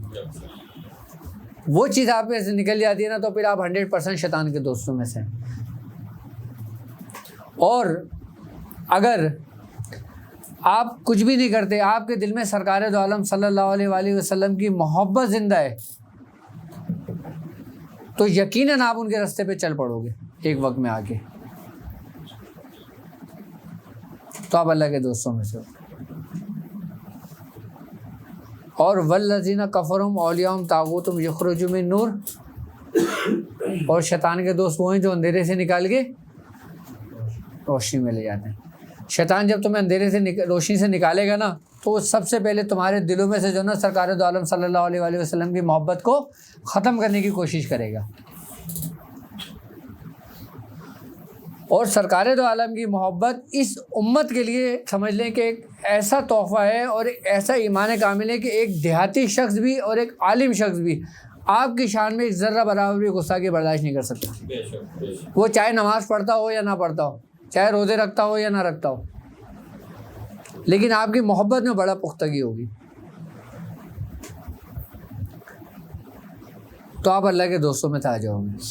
اچھا، اب آپ اللہ کے دوستوں میں سے تو آ گئے، اب آگے کا سفر کیسے طے کرو گے؟ آگے کا سفر کیسے طے کرو گے کہ قل ان کنتم تحبون اللہ فاتبعونی یحببکم اللہ. اگر تم اللہ کی محبت کا دعویٰ کرتے ہو، اب تم دوست بن گئے نا، یعنی کہ دعویٰ ہو گیا نا، اب تم میرے نبی کی اطاعت کرو. اللہ حکم دے رہا ہے تمہیں، قل ان کنتم تحبون اللہ فاتبعونی یحببکم اللہ، کہ میرے نبی کی اطاعت کرو، اس کے اقوال کی، اس کے افعال کی پیروی کرو. وہ یحببکم اللہ، وہ پھر تم سے محبت کرے گا، ورنہ وہ بھی محبت نہیں کرے گا تم سے. صرف اللہ کا دوست ہونا بھی کافی نہیں ہے. کیا اللہ کا دوست ہونا بھی کافی نہیں ہے اس وقت تک جب تک تم سرکار دو عالم صلی اللہ علیہ وسلم کی اتباع نہیں کرتے، ورنہ توحیدی بھی کفر پہ لے جاتی ہے. اگر خالی توحید پر رہو گے آپ تو آگے جا کے آپ ہی گمراہ ہو جاؤ گے، کیونکہ توحید کا صحیح راستہ دکھانے والی ذات سرکار دو عالم کی ہے. اگر آپ ان کے پیچھے پیچھے چلتے رہو گے تو آپ کبھی بھی اور کہیں بھی گمراہ نہیں ہوگے، ہر حال میں منزل طے ہوگی آپ کی. اور جو سرکار دو عالم صلی اللہ علیہ وآلہ وسلم کے راستے میں سے ہیں پھر وہ آپ کے رہبر ہیں،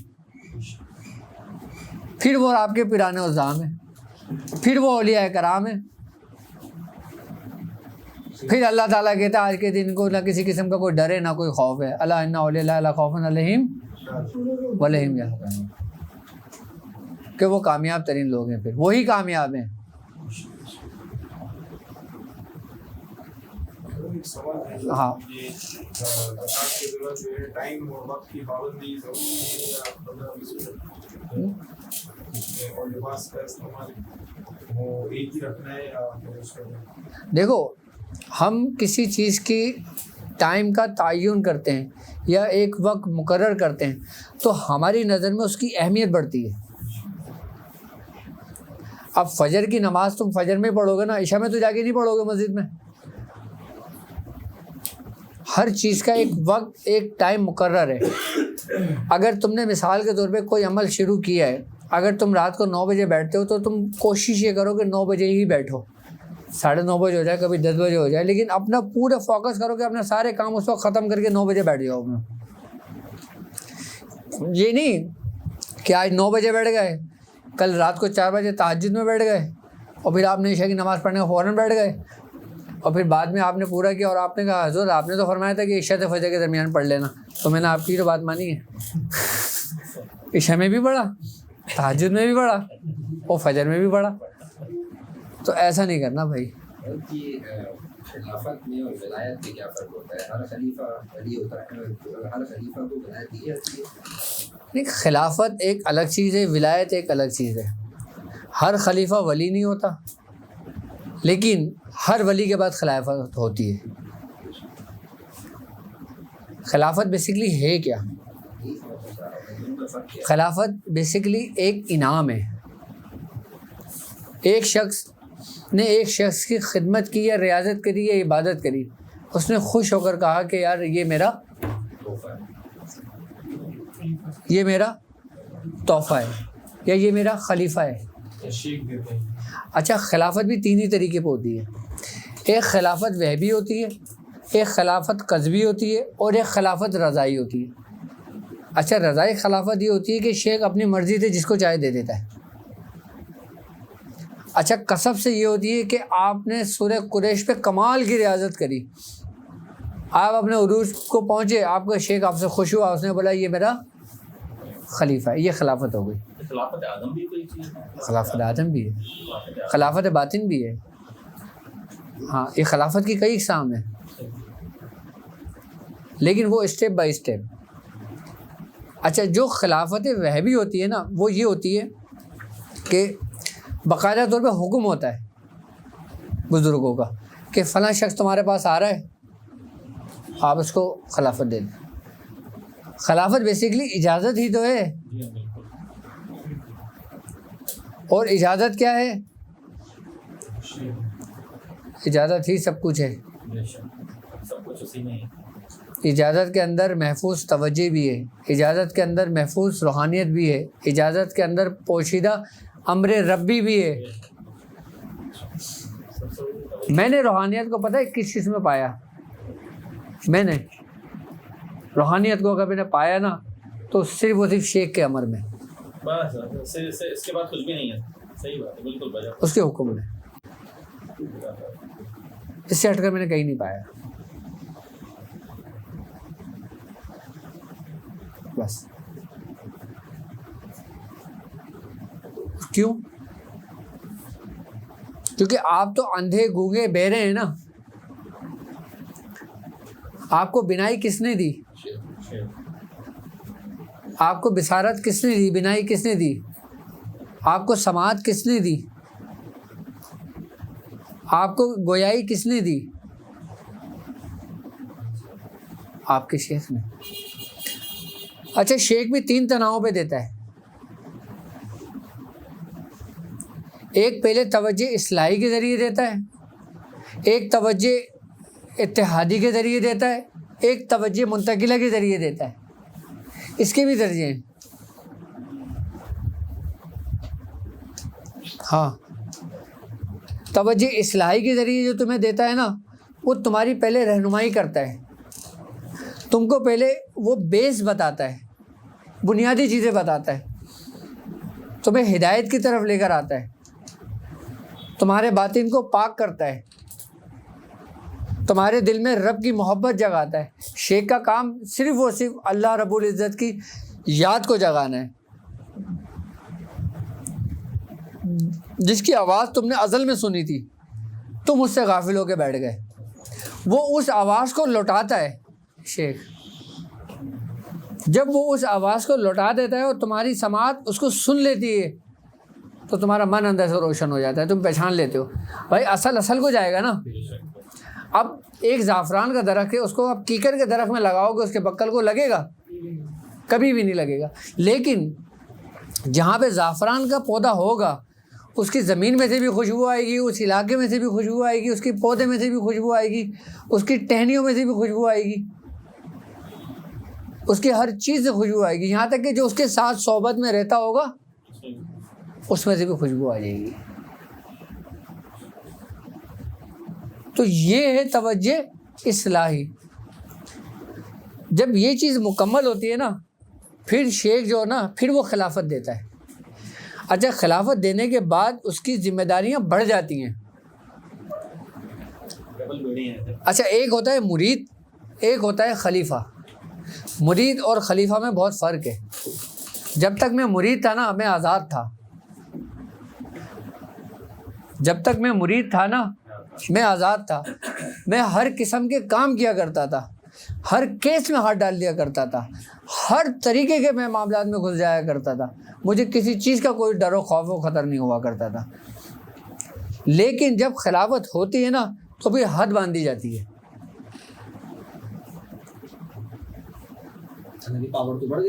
پاور بڑھ گئی لیکن حد باندھی جاتی ہے. حد کیوں باندھی جاتی ہے؟ پہلے آپ کے کاندھوں پہ ذمہ داریاں نہیں تھی, اس کا بوجھ نہیں تھا. پہلے ڈوبتے تھے تم خود ڈوبتے. لیکن اب اگر وہ حدود نہیں باندھی, اب تم اگر ڈوبے نا تو تم پورا لشکر لے کے ڈوبو گے. اب زیادہ ذمہ داریاں ہو جاتی ہیں خلافت کے بعد. خلافت کو لوگ سمجھتے ہیں کہ یہ ایک بس حلوہ سمجھتے ہیں کہ جی بس خلافت بولیں گے خلافت ہو جائے گی ہمیں. خلافت ہونا اور خلافت کے اوپر قائم رہنا بہت فرق ہے. اور خلافت کے اوپر استقامت رکھنا یہ بھی بڑی کمال کی بات ہے. اور یہ سب تمہارے شیخ کی توجہ سے ہی ہوتا ہے. اگر تم نے یہ سوچ لیا نا کہ بھائی اب تو میں خلیفہ ہو گیا جی, اب تو میں سینہ چوڑا ہو کر کے بیٹھوں گا, ہاں ہو آپ مرید ہو یہاں کیوں بیٹھ گئے, چلو ادھر جا کے بیٹھو, میں خلیفہ ہوں.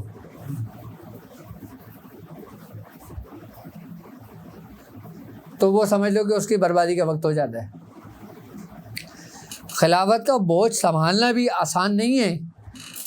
خلافت کا بوجھ سنبھالنا ولایت کے بوجھ سنبھالنے سے زیادہ سخت ہے.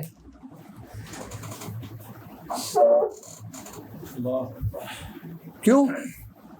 کیونکہ خلافت کا بوجھ تم خود سنبھالتے ہو اور ولایت کا بوجھ تم پہ ڈالا جاتا ہے. اور بوجھ کس پہ زیادہ بڑھایا جاتا ہے؟ جو اٹھانے کے قابل ہوتا ہے.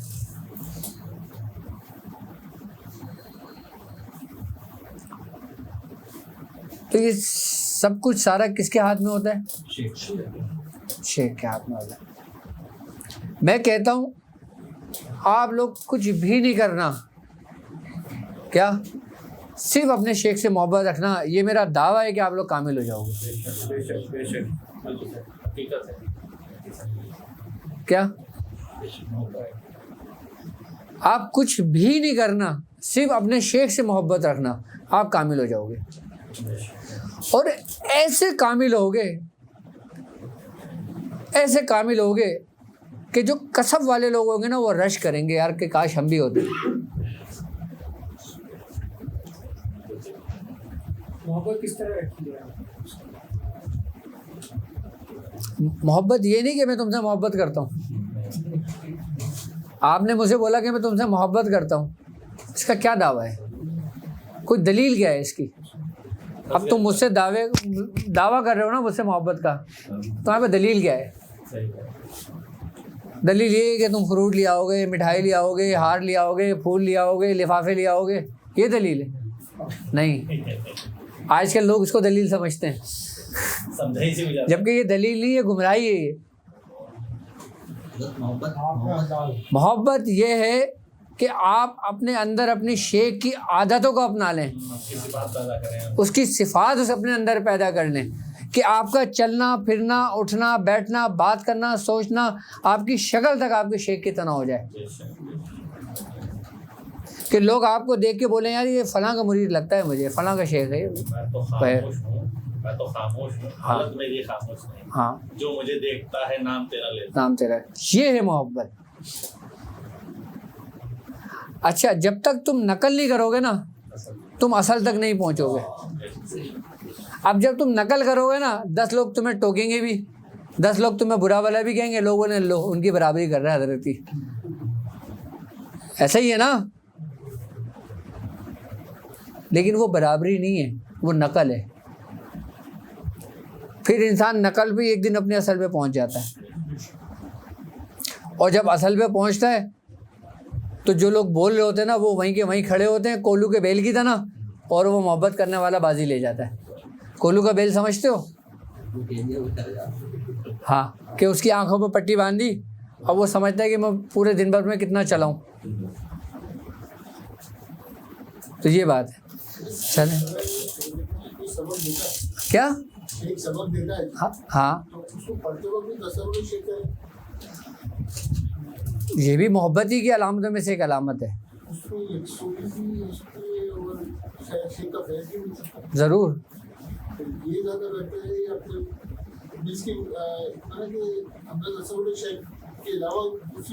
دیکھیں تصور جو شیخ ہوتا ہے نا وہ اتنی آسانی سے کامل نہیں ہوتا، اور وہ اتنی آسانی سے تعلیم بھی نہیں ہوتا، ٹھیک ہے۔ سب سے پہلے اگر کوئی اسباق یا کوئی سبق دیا جاتا ہے نا سب سے پہلے اس سبق کو فوکس کیا جاتا ہے۔ سبق کو فوکس کرنے کے بعد آپ کی توجہ آپ کی شیخ کی طرف جب خود مائل ہو نا آپ اس وقت اس کا تصور قائم کر لو۔ جب خود ہو، ایک یہ ہوتا ہے کہ میں آنکھ بند کر کے ان کا تصور کر رہا ہوں، وہ کبھی بھی نہیں آئے گا۔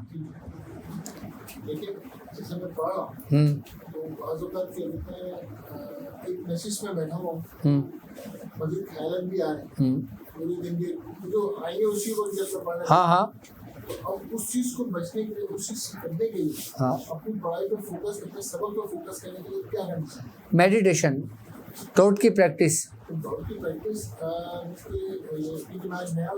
ہاں ہاں سبق اسٹارٹ کرنا اس سے پہلے ہوگی یا اس کے بعد؟ اس سے پہلے ہوگی، اس سے پہلے۔ ہاں ڈاٹ کی پریکٹس ہم کیوں کروا رہے ہیں؟ ہمارا پہلا سبق ہی لوگوں کا انتہا ہے، صرف توجہ ہی تو سب کچھ ہے۔ آپ نے پہلے یکسوئی تو حاصل کرنا ہے۔ آپ سبق پڑھ رہے ہیں نا آپ سب سے پہلے اپنے دماغ کو خالی کر لیں، اپنے اندر سے جو خیالات فاسدہ ہے نا اس کو نکال دیں۔ اچھا خیالات فاسدہ کی ایک بات یہ کہ اس کو جتنا تم نکالنے کی کوشش کرو گے یہ اتنا آئیں گے۔ آپ نے اس کو نکالنا نہیں ہے، اس کو اس کے حال پہ چھوڑ دینا ہے۔ وہ اپنا کام کر رہے ہیں، آپ اپنا کام کرتے ہیں، اس کو اس کا کام کرنے دیں، آپ اپنا کام کرتے رہیں۔ اور یہ دنوں میں نہیں ہوتا، یہ مہینوں میں ہوگا، آہستہ آہستہ ہوگا۔ لیکن 40 دن رٹیفیکیشن کرنے سے بہتر ہے کہ 40 دن بندہ ڈاٹ کی پریکٹس کر لے۔ پڑھنے سے آپ کو صرف ثواب ملے گا، لیکن کسی چیز کو مشق کرنے سے آپ کو اس کی اندر کی روحانیت ملے گی۔ ڈاٹ کا سائز کتنا شروع ہے؟ ڈاٹ پینسل کا جو ڈاٹ لگاتے ہیں، جیسے ہم نے یہ ڈاٹ لگا دیا، پھر ہم اس کو بڑھاتے جائیں گے بڑھاتے جائیں گے بڑھاتے جائیں گے بڑھاتے جائیں گے، وہ 5 کے سکے کے برابر آ جائے گا۔ کالی مرچ جتنا چاہیے کالی مرچ۔ جی ہاں ہاں کالی مرچ میں بول رہے ہیں۔ یہ جو کہتے ہیں 7 چکروں کو کھولنا، اور یہ کہتے ہیں کہ یہاں پر ہماری وہ بیٹھی ہے آتما گیان مل جاتا ہے، یہاں پر کھڑا ہے کچھ کھولنا، تو یہ کیا ولایت ہے؟ یہ بھی پارٹ ہے؟ دیکھو یہ ہندوانی اسباق میں ہوتا ہے، یہ آئی بس سمجھ میں۔ وہ یہ کہتے ہیں کہ ہماری جو شکتی ہے نا وہ ہمارے ریڑھ کی ہڈی میں بالکل لاس مورے میں ہوتی ہے، جس کو ہم نارسنگ کہتے ہیں۔ آئی بس سمجھ میں۔ یہ نیچے سے اوپر کی جانب یہ لوگ بھی بڑھتے ہیں، ان کے بھی 7 چکر وہی ہیں جو ہمارے لطیفہ نفس قلب روح سر ہے۔ ابھی تو خیر سوارٹ ہو گئے، ٹھیک ہے، انشاءاللہ نیکسٹ جب یاد دلانا تو پھر میں تمہیں ان ہندوانی چکروں کے بارے میں بتاؤں گا، اور یہ چکر کا ایک ٹائم کا جو وقفہ ہوتا ہے یہ کتنے دن کا ہوتا ہے، اور کس پہر میں اس کو شروع کرتے ہیں اور کہاں پہ اس کا اختتام کرتے ہیں وہ بتاؤں گا، ٹھیک ہے۔ صلی اللہ تعالی علی خیر خلق محمد وعلی آلہ وصحبہ اجمعین برحمتک یا ارحم الراحمین۔ یا الہ العالمین، یا الہ العالمین، تیرا ذکر و اذکار کیا گیا، یا الہ العالمین تیرے دوستوں کا ذکر و اذکار کیا گیا، اس میں کوئی غلطی و کوتاہی ہو گئی تو اپنے رحم و کرم اپنے فضل سے معاف فرما۔ یا الہ العالمین اس کی فیضات، اس کی برکت، اس کی رحمت عطا فرما۔ یا الہ العالمین ہم تمام لوگوں کو اپنے شیخ کے راستے پہ چلنے کی توفیق عطا فرما۔ یا الہ العالمین ہمیں تمام لوگوں کو اپنے سلاسل کی رسی کو مضبوطی سے تھامنے والا بنا۔ یا الہ العالمین حاسدوں کے حسد سے محفوظ فرما۔ یا الہ العالمین نظر بد سے محفوظ فرما۔ یا الہ العالمین جو بیمار ہیں ان کی بیماریوں کو دور فرما۔ یا الہ العالمین جو پریشان حال ہیں ان کی پریشانیوں کو دور فرما۔ یا الہ العالمین جتنے لوگ یہاں بیٹھے ہیں، یا الہ العالمین اس کے روحانیت میں ترقیاں عطا فرما۔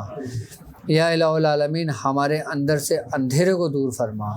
یا الہ العالمین ہمارے دل کو روشن فرما۔ سبحان ربک رب العزت عما یصفون وسلام علی المرسلین والحمد للہ رب العالمین ورک لا الہ الا اللہ محمد رسول اللہ۔